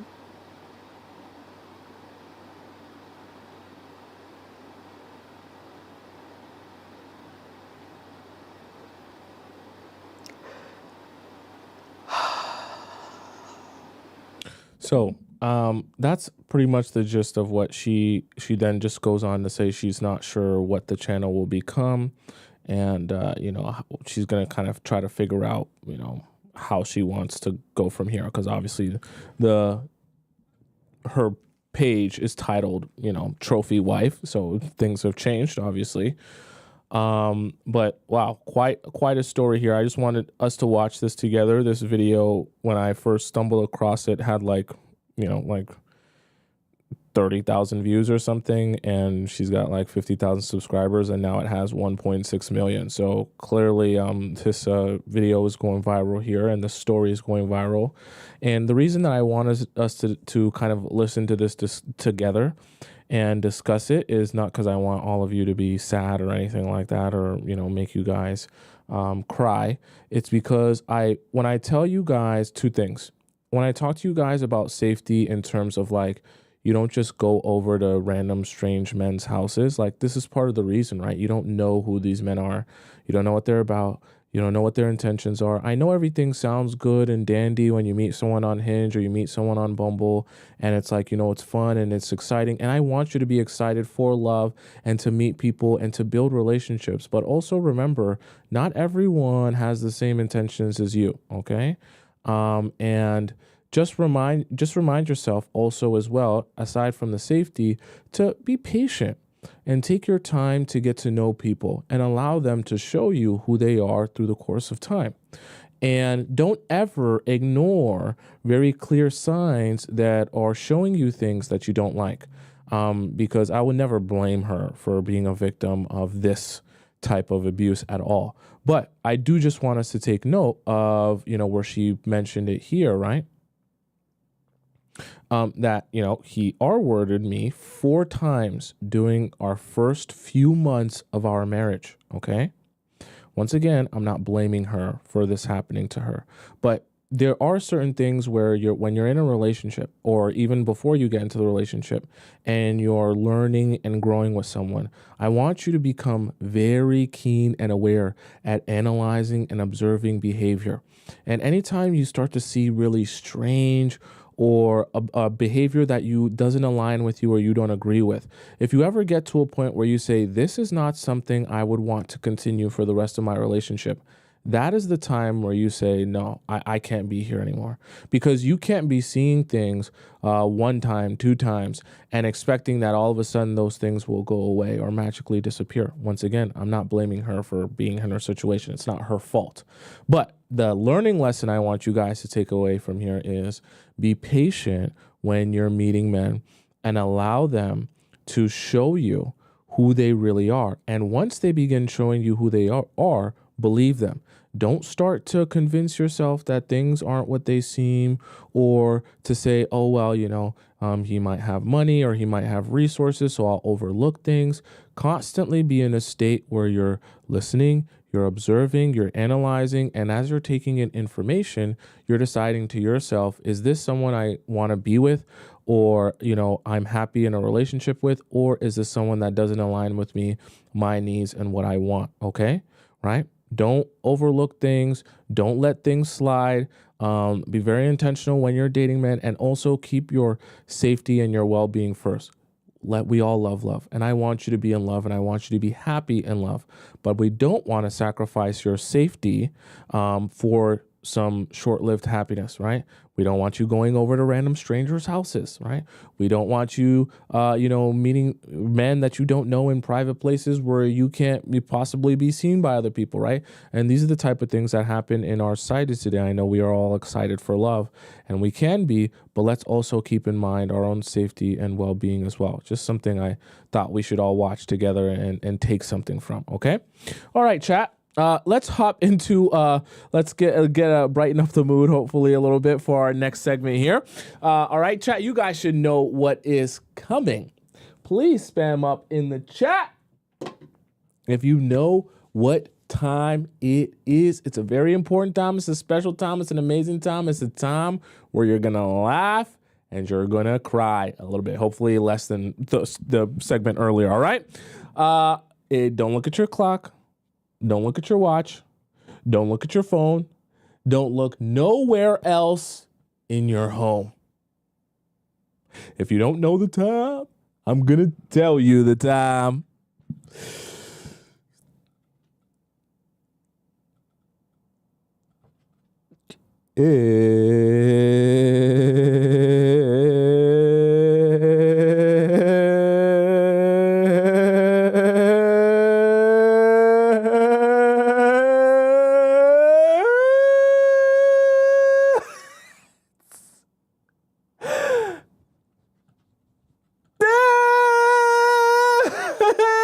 Score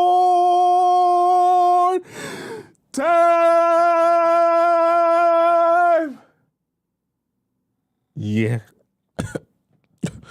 Yeah. Okay. All right, chat. Let's hop into our Discord segment of the show. For those of you who have no idea what this segment consists of or what this is essentially where all the amazing members of our Players Club Discord community get an opportunity to ask me a question about their situationship or their relationship, and I answer all of your amazing questions live on the show, because I know you guys be having them damn questions, okay? So we're gonna hop right into our Discord here. I'm gonna tell you the different ways you can submit a question to me if you want to submit your question. Like, how can I get my question in? You can submit your question in our free relationship advice section by going into our Players Club Discord. Oops, let me make sure I got this on the right thing here. Windows, there we go. All right. Yeah, you can submit your question by going into our Players Club Discord community and then go through the link in my bio on TikTok or the link in my description on YouTube. Click where it says Players Club Discord. Yeah, go in there. If you sign up, if you don't have a Discord account, and then you can drop your question in here. Now you can see some of these highlighted questions I haven't gotten to, so you might not be able to get yours answered today if you ask it today, but you will get it answered by either today or tomorrow if you put it in our premium section. Excuse me, our premium section is essentially the same as our free relationship advice section, except this one is like a skip the line pass where you get to go before I answer all of the free questions. So that link is also available in my TikTok bio or the link in my description. And then you click after that where it says premium relationship Discord advice. You click there and then you are going to donate to the show. Send in with your donation. You're going to be prompted to send in your Discord username and the title of your question. I get a notification on my phone. I can see that's you. Like I can see these two people's donation on my phone right now. And once I verify that that's you, I read out your question on the show and everything is a-okay. And we know you're there for the right reasons, okay? You also have an opportunity if you want to send me in a question because you want to get my opinion or my advice, but you don't want it to be on the show because you don't want your business there. You can also send it in our private relationship forum. The same link is in our Discord, or it's in the link in my bio on TikTok or the link in my description on YouTube. And you can ask it there to me and ask your question, and I will answer it via your email and send you a voice message.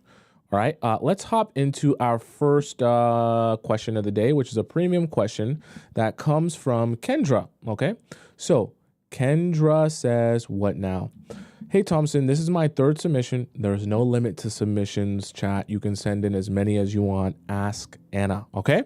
This is my third submission to you regarding the person I am currently dating. Let's call him MJ, okay?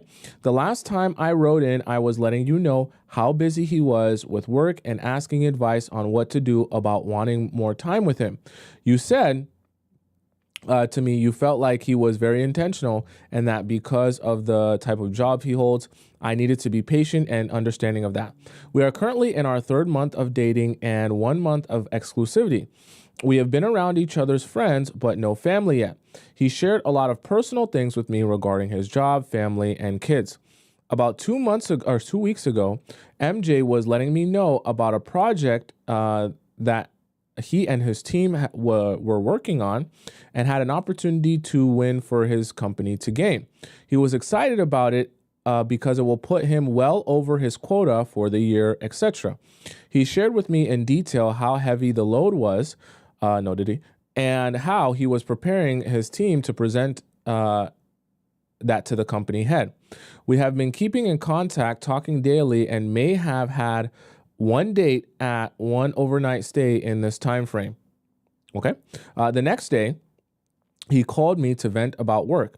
And while chatting, he'd mentioned a few days ago he felt as though he was going to lose his mind because he was overwhelmed and that he still had tons of work to do with not enough help. He's usually working from home, but he went into the office that morning to see if he can get assistance, only to find out no one really knew much of what he needed to know.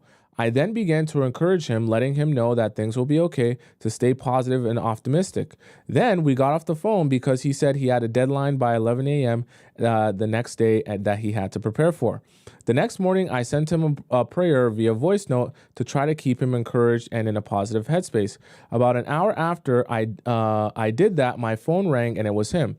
He called me in a panic, letting me know while preparing to use his computer the night before to meet his deadlines, the computer crashed. He was currently in the office waiting for them to give him a loaner. I let him vent and showed him empathy, but eventually I had to get off the phone because I was at work too. That's fine. You're an adult.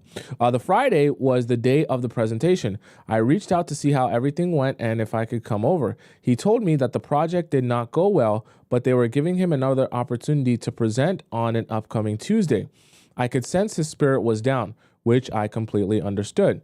He said that he didn't mind coming by, but only for a few hours because he was staying the night at his parents' house. They were riding together the next day to see his son's basketball game, which was about 3 hours away. Visiting for just a few hours was fine with me because I had plans that evening anyhow. Anyhow, when we got there, he was very blah, so I gave him a low massage. We chilled for a minute and then I left. Once I got home, I sent him a voice note offering a prayer for safe travels and hope he could enjoy some time with his family. I understand that he was feeling stressed because he had to prepare for the meeting on a Tuesday while trying to enjoy his son's game.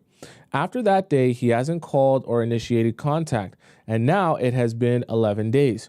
During this time, I sent a few check-in messages which he responded to, mentioning that he was feeling overwhelmed and didn't really want to talk about it. I respected his feelings and didn't want to make it about myself. However, after 5 days straight of no contact, it became clearer he tends to isolate himself when stressed. I wanted to give him space, but also maintain my usual self. On the 9th day, I was in his area and asked if I could stop by. He responded immediately, letting me know that he had his daughter and could possibly meet the following day, which was Sunday. My response was that I already had plans, but I offered to let him join. I also mentioned that I could come over when I was done if he preferred. He never replied. Okay, we're in a very important place here, and I'm going to tell you exactly what to do. I know what's coming here. When Sunday came, I called him but got no answer. I sent a message asking if he still wanted to see me, but I received no response. This is where things start to unravel. I went about my day, and that evening when I left the party, my tire blew out. Oh boy.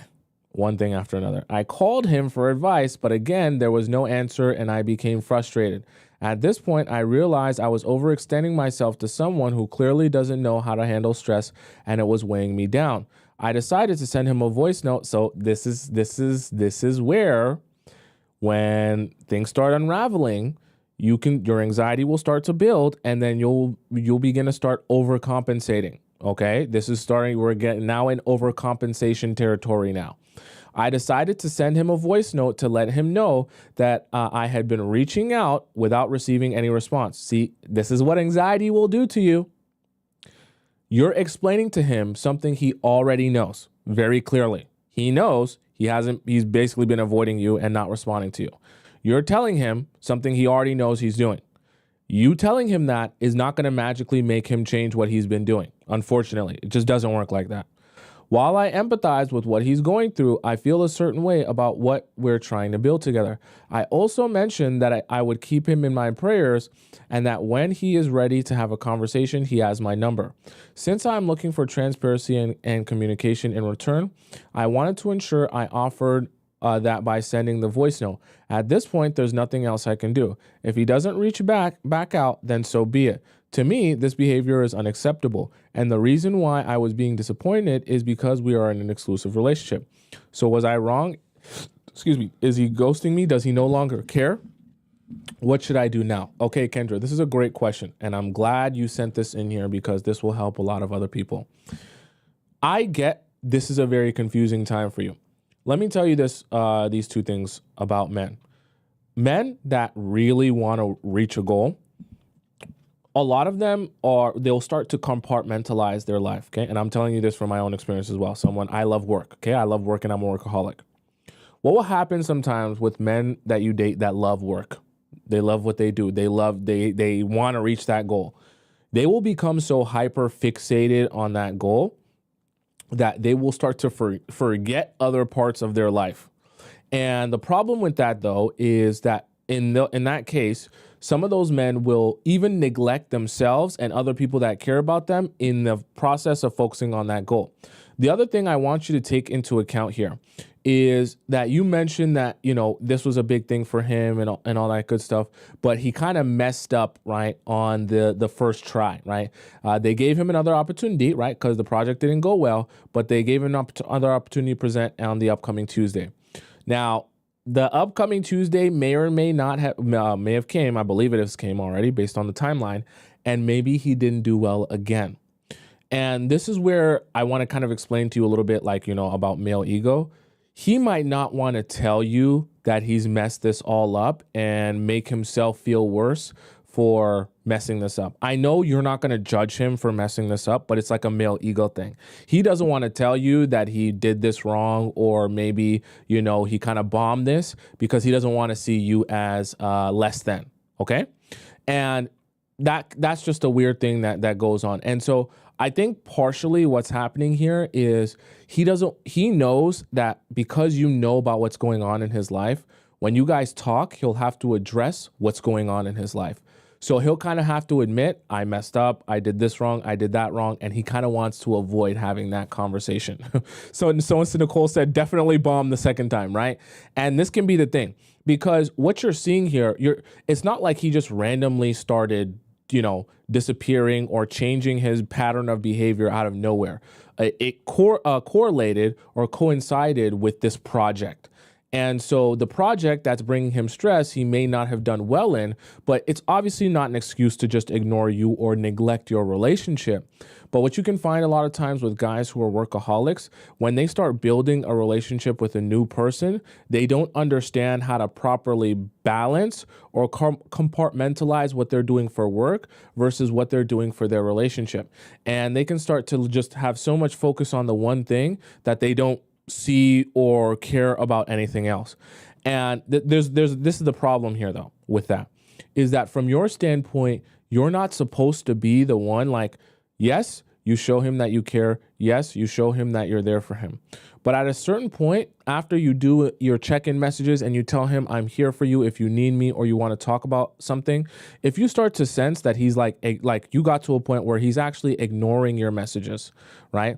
And ignoring your calls. We're not even just talking about being kind of like, you know, laid back in his communication with you. Like, we're talking about, you said you were reaching out and you weren't receiving any response. At that point, when you get there, you have to say to yourself, I've done as much as I can do. I've let it be known how I feel. I've let it be known where I stand, and I've let it be known that I'm here for you. But at this point, if you're not willing to talk to me or discuss with me, or you're so involved with yourself that you can't even have conversation with me, then I can't do nothing for you, right? Because you have to be there for people who actually want you there. You're not going to force people to have you in their life.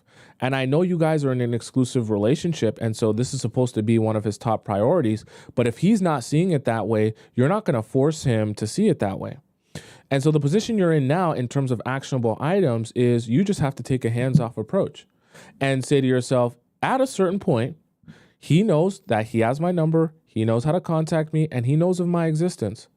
So if for the next 2-3 weeks, he goes and doesn't contact me on an ongoing basis, you know, for 2 to 3 weeks, then I have to say to myself, at a certain point, I'm just wasting my time here. And I might have to move forward from this relationship. Because once you've given him the opportunity, you said that you're there for him. You've contacted him multiple times now, sent him multiple voice notes. You've even expressed your own personal frustration, right? You sent it to him in a voice note. Right. And you sent it to him and let him know everything that's been going on. At a certain point, there's nothing left for you to say. And now the waiting game is essentially, you're going to give yourself, this is what I advise for you to do. You're going to give yourself 2 weeks. 2 weeks is always, once you get past 2 weeks, there's no coming back. 2 weeks, if he doesn't contact you at all in this next 2 weeks, in your mind, you don't even need to say this to him. You're just going to break up with him. It's just going to be over. Because after 2 weeks of no contact whatsoever, there is no excuse to say, I was so stressed out with work and life, I couldn't even reach out to you.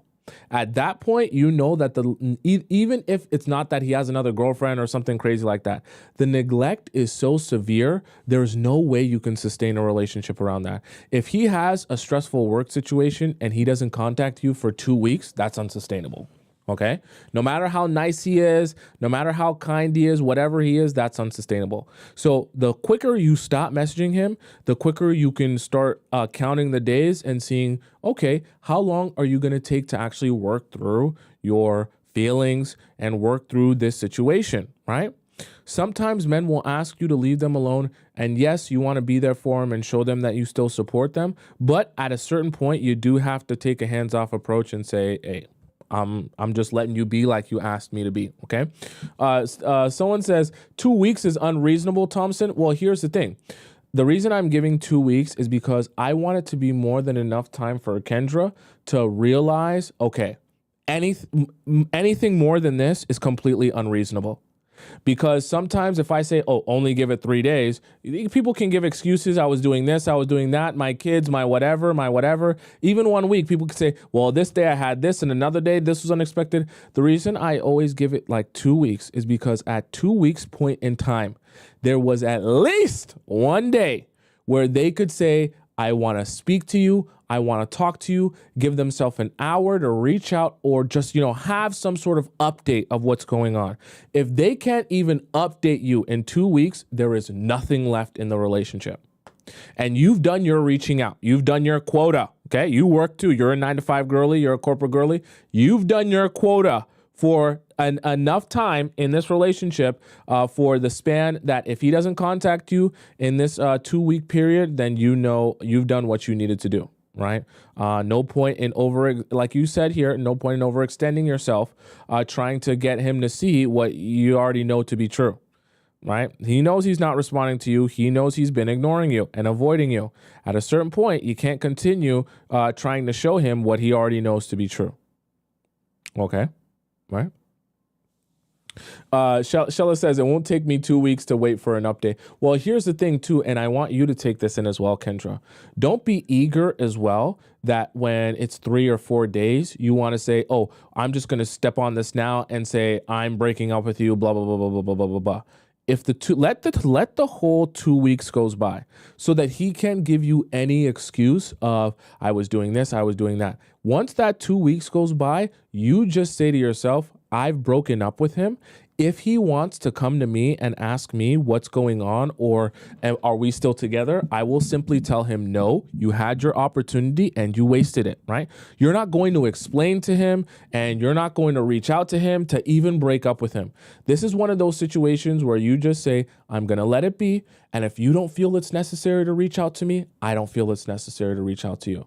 You kind of have to not be nice to people who don't even care about your own well-being or providing you with clarity either. Are you following me? Because if he can't even provide you with clarity on what's going on in his life in 2 weeks, 14 days, then why are you worried about providing him with clarity of, oh, we're breaking up now? What's the point? No point. Okay. Right. All right, chat. Let's go to the next one. Let's question that we have here. So that girl says, was I too mean? Okay. Hi, Thompson. I've been watching your show for a while now, and you have been such a great help. What I'm looking for is a bit of reassurance about this situation. I'll try to make it quick. So a couple of weeks ago, I found this guy on Instagram. He made some video about relationships that really resonated with me, and I followed him because of it. More of his video/content started popping up on my feed, and I noticed I was feeling attracted towards him. I noticed he lives in my city. He's a relationship life coach and a personal trainer. He has 150K followers. Chat, she's definitely not talking about me, just if you guys are curious. I was interacting with a couple of his posts, liking a few stories here and there, and commenting on some of his videos to add conversation. Never just complimenting him, just sticking to the message. Never liking any thirst traps, gym selfies, just mostly liking or commenting on the more wholesome things and adding to it. Okay, sure. After a week of doing this, he noticed me and began following me and DM'd me. Yeah, chat, definitely not me. Okay. We talked for a bit. He saw that we were both in the same city. After a bit of back and forth, he said, I love to talk to you in person. I'm sure we'd have a great conversation. He followed up with, you're very beautiful, by the way. I liked his compliment and said thank you, but didn't compliment him back. And I told him I would be open to meeting up and having some deeper discussion. He liked my message and never responded or followed up. At this point, I figured he was just using me as an ego boost and was only interested in pineapples and not really getting to know me. I made sure to hide his story posts from showing up on my feed from then on so I wouldn't be tempted to interact. But after 2 weeks of him not following up and leaving me on red, I caved. Someone said Steven speaks, ? You guys are funny. I went on his page and liked the video, and he posted about authenticity or something. I figured he has so many followers, he probably gets so many notifications he wouldn't notice. Mans was in my DMs within 5 minutes, but just to respond to a picture of a story I had posted a few hours ago, which he already seen when I first posted it, saying, "You look great." And I said, "Thanks." He would just like some of my stories, only gym selfies. And he DM'd me to say, "Wow, fire," as a response to my Halloween costume. It was a full bodysuit, not revealing, but shows off my figure. I then posted on my story that I was at the beach, and he responds to it saying, "Come hang out with me." Wait, what? Oh, like, all right. Like almost like oh, I'm about to get in the shower without me type of thing. Okay, interesting. I'm assuming he's older, right? He lives on the beach. Okay. But I guess he thought I would drop whatever I was doing and hang out with him after he left me on red. Okay. Anyways, I did not respond and I left him on red. He then messaged me again the next day asking, "You open to meeting up and having deeper conversations?" Okay. To which I responded, "I was, but you never got back to me or set anything up. I don't do last minute plans." He then goes, "Okay, let's plan something. I'll let you know when I'm free." Okay.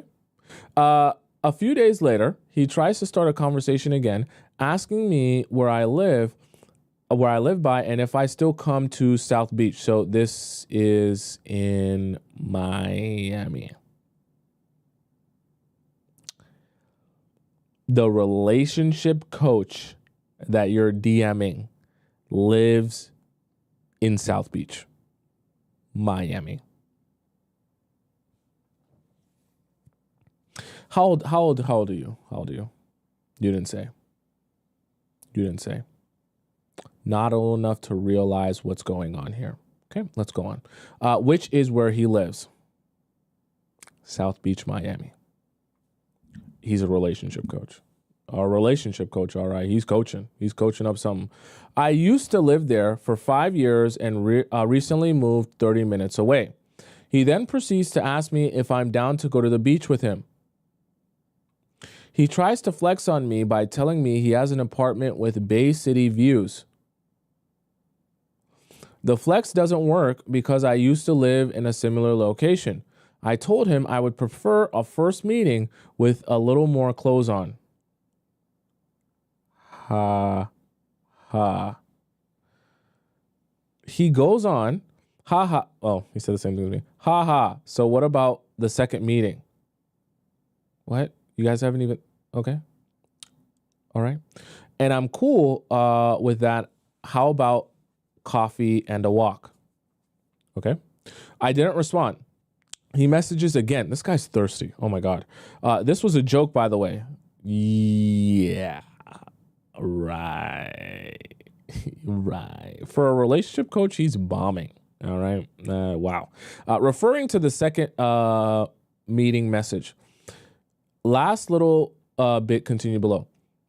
It's been about 2 weeks since that last message. Since then, he still watches all my stories, but doesn't respond to or like any of them. Should I have said anything in response to his joke? No. Why would you? It's a joke, right? I know my judgment is a little clouded because he's so hot. It's annoying, but I won't cave and like his content anymore. I'm waiting for an apology or for him to come correct, but I don't know if that will ever happen, honestly. Should I just unfollow and let this one go? Why would he tell me he would like to meet up but never follow through? I'll explain. Please give it to me straight so I can break out of any remaining delusion fantasy I have about this working, and let me know if there's anything I should have said or done differently. Thanks so much. Okay, that girl. make this very simple for you. Okay? If a man is messing around with you, and when I say messing around with you, I just mean, he'll message you here and there. He'll say, oh, yeah, we'll go out one time. Yeah, I'm gonna let you know when I'm free. Like, I always tell you guys this very important point, which is when you meet a guy, gauge his level of interest. Because some guys you meet, they might be a little bit interested in you. Some guys you meet might be a lot of bit interested in you. Some guys might have medium interest.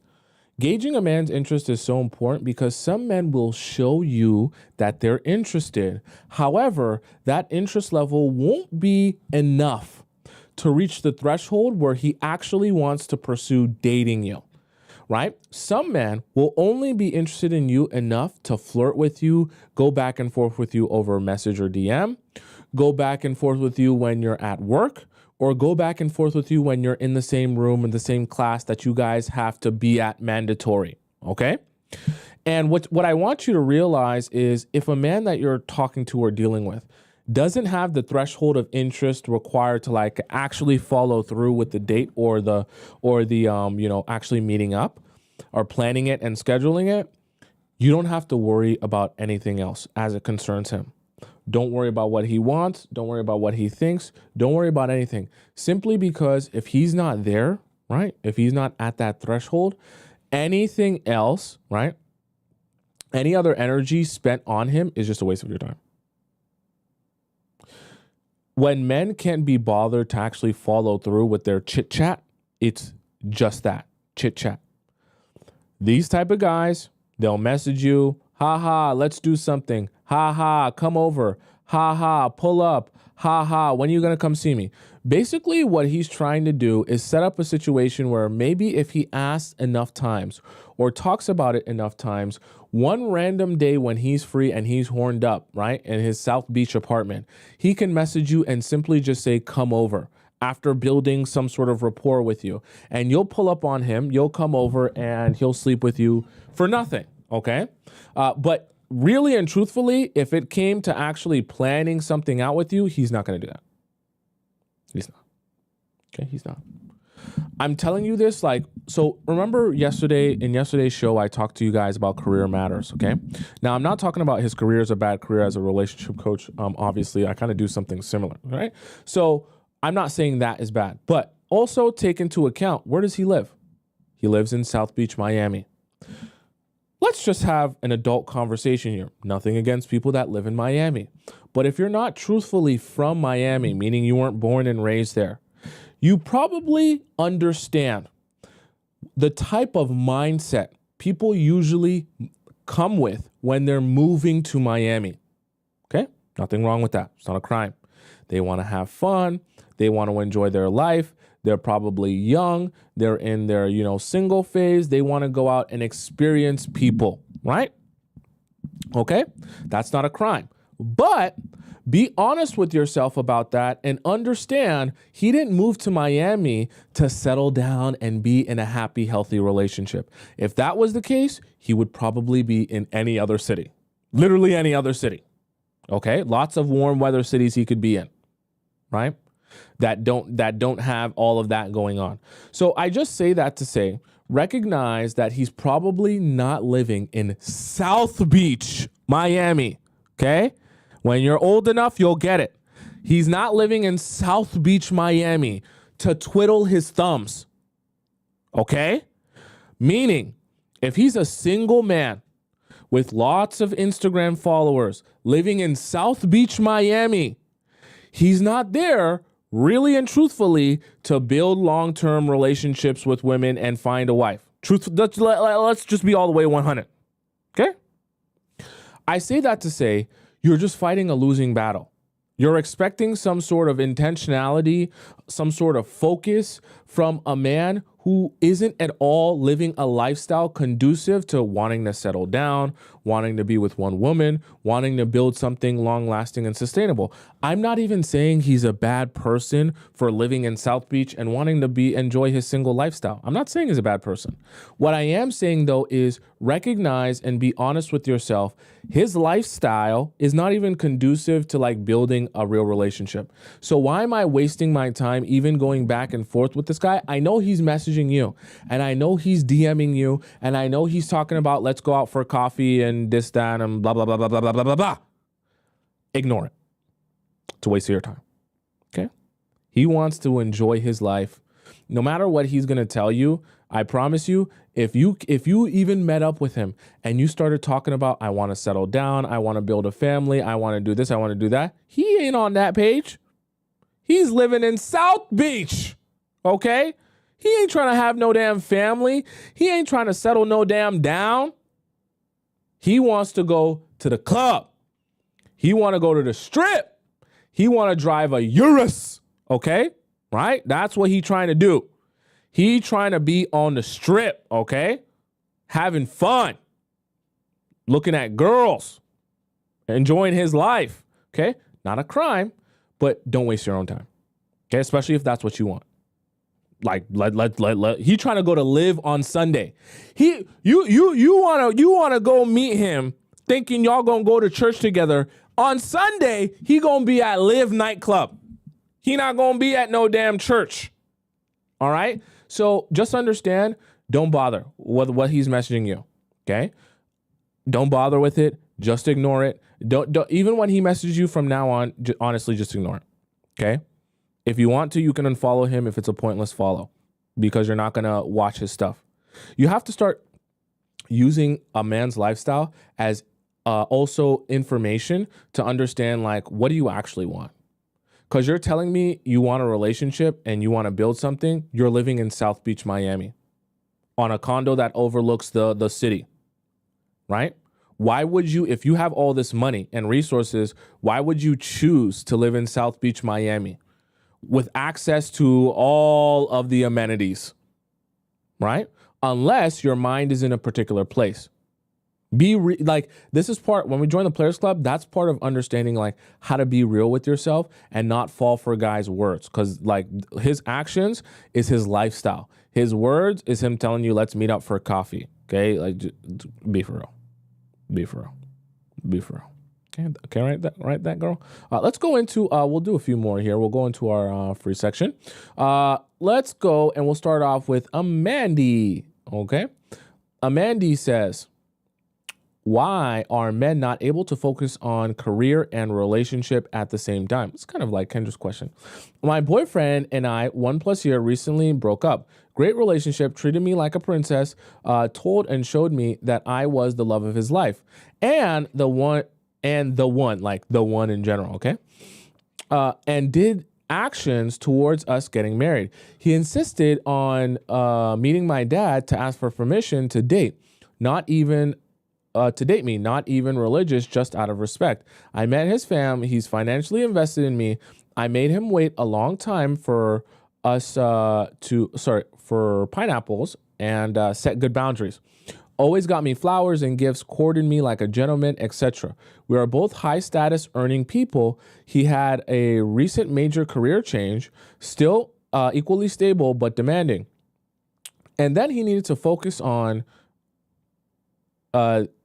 that career and not have the responsibility of me now, and didn't want to taint our relationship with his new crazy career. I wish he would tell us what it is. So we broke up. Then he said he misses me and how awesome of a woman I am, still loves me and feels protective, but that he is still sure of his decision because it's what needed to be done. Okay. I am confused because we are both happy and still had excitement. And now he is just reverting to childhood traumas of running away when things get tough, major avoidant. We are back to no contact and I'm struggling so much. Yes, I am already trying to distract myself with gym and work and etc. But nothing can get him off my mind and feeling like I lost my one. For context, no, it's not because of a new woman at work. His new startup has only male coworkers. Also, We knew about this change for a few months, and he had raised concerns but admitted that he was overthinking, he was just scared of failure, and that I'm his priority and his life partner and we'll figure it out. Clearly, it wasn't that much of a priority. When I reminded him of this, he said things change. So clearly, like I just said, I didn't even read it before, it wasn't that much of a priority. Okay. No concerns with cheating. Does our story really end, or do I be patient? Well, he realized how silly this is. He was ready for a wife and kids, chose me for that. Life happened, and now it seems like it's no longer a priority. He is 31. Why would a man give up their dream girl for a career and choose to be alone? Okay. I'm actually in a position to actually explain this to you because I'm a workaholic. I have a similar approach. Not that I neglect people, but I'm a workaholic. I love working. Me love working. Amandy. Here's the problem. Some men, when they get in a position where they're really passionate about what they do, they lose their ability to balance other parts of their life. This is like a character flaw. Some men will start to live their life in such heavy pursuit of one goal that they don't realize that living an unbalanced life actually makes it harder to live that goal, to get to that goal. Unfortunately, this is kind of like a lifestyle change or a lifestyle choice that if he's in that mind frame that I'm just shooting towards this goal and nothing else, I can't have any other distractions, you have to take a hands-off approach and allow yourself to say, if he ever comes to see the light, he will see the light, but I'm never going to be able to help him see the light. And for some men, their life has to literally go to garbage. They have to have nothing. Their business has to fail, or they have to get all the success they could possibly ask for and then be like, what's next? I feel like I still am unfulfilled, before they realize, oh, that missing thing is to having a woman and building a family and all the other stuff, right? Because sometimes the pursuit of working and being passionate about what you're doing and building can become such an obsessive thing, an addictive thing, that's the only thing that brings him dopamine. Until he realizes after a certain amount of time that's not a way there's no way he can sustain that. And there's no way you can base all of your happiness off of your work, right? You're never going to feel fulfilled from just working. You still need a family. You still need a wife. You still need all of those things that make a man, okay? Some men realize that sooner. Some men realize that later. However, as a woman, you're not going to be able to help him see that if for whatever reason he's not seeing that. And I will never tell you to sit on the sidelines and just wait for a man and twiddle your thumbs while he prepares himself for you. You continue to live your life and do what you need to do. But obviously, I would never advise you to just jump right into dating other people because you're not even emotionally ready yet, right? You're not, he's still on your mind, which is fine. You're a human being. And I'm not advising you to go out and date. For this time period in your life, just continue. You're already doing it. Continue keeping that focus on you and your needs and where you're going and what you want. I know you're thinking a lot about him and he's on your mind heavily. That's fine. But just understand you're in a period here. There's nothing left for you to do. You're not going to help him see it.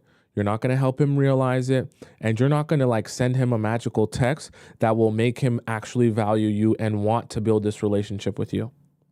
So just take each day, day by day. You build your routine around not just sitting around and being sad about him.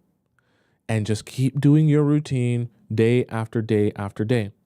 Eventually, one of two things will happen.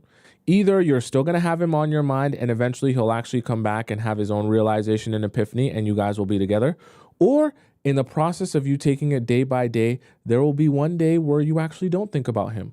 And then there will be 2 days where you don't think about him. And then there will be 3 days until eventually you're actually like, you know what? Even though it makes me sad, I'm over it. and you'll move forward with your life, at which point you'll be ready to like explore new relationships again. I know when it just happens, it's never going to feel like you could ever possibly imagine exploring a new relationship or moving forward. But trust me, with enough time, that does happen. So time is either going to force one of two possibilities, and you just have to be patient on either one and allow either one to happen.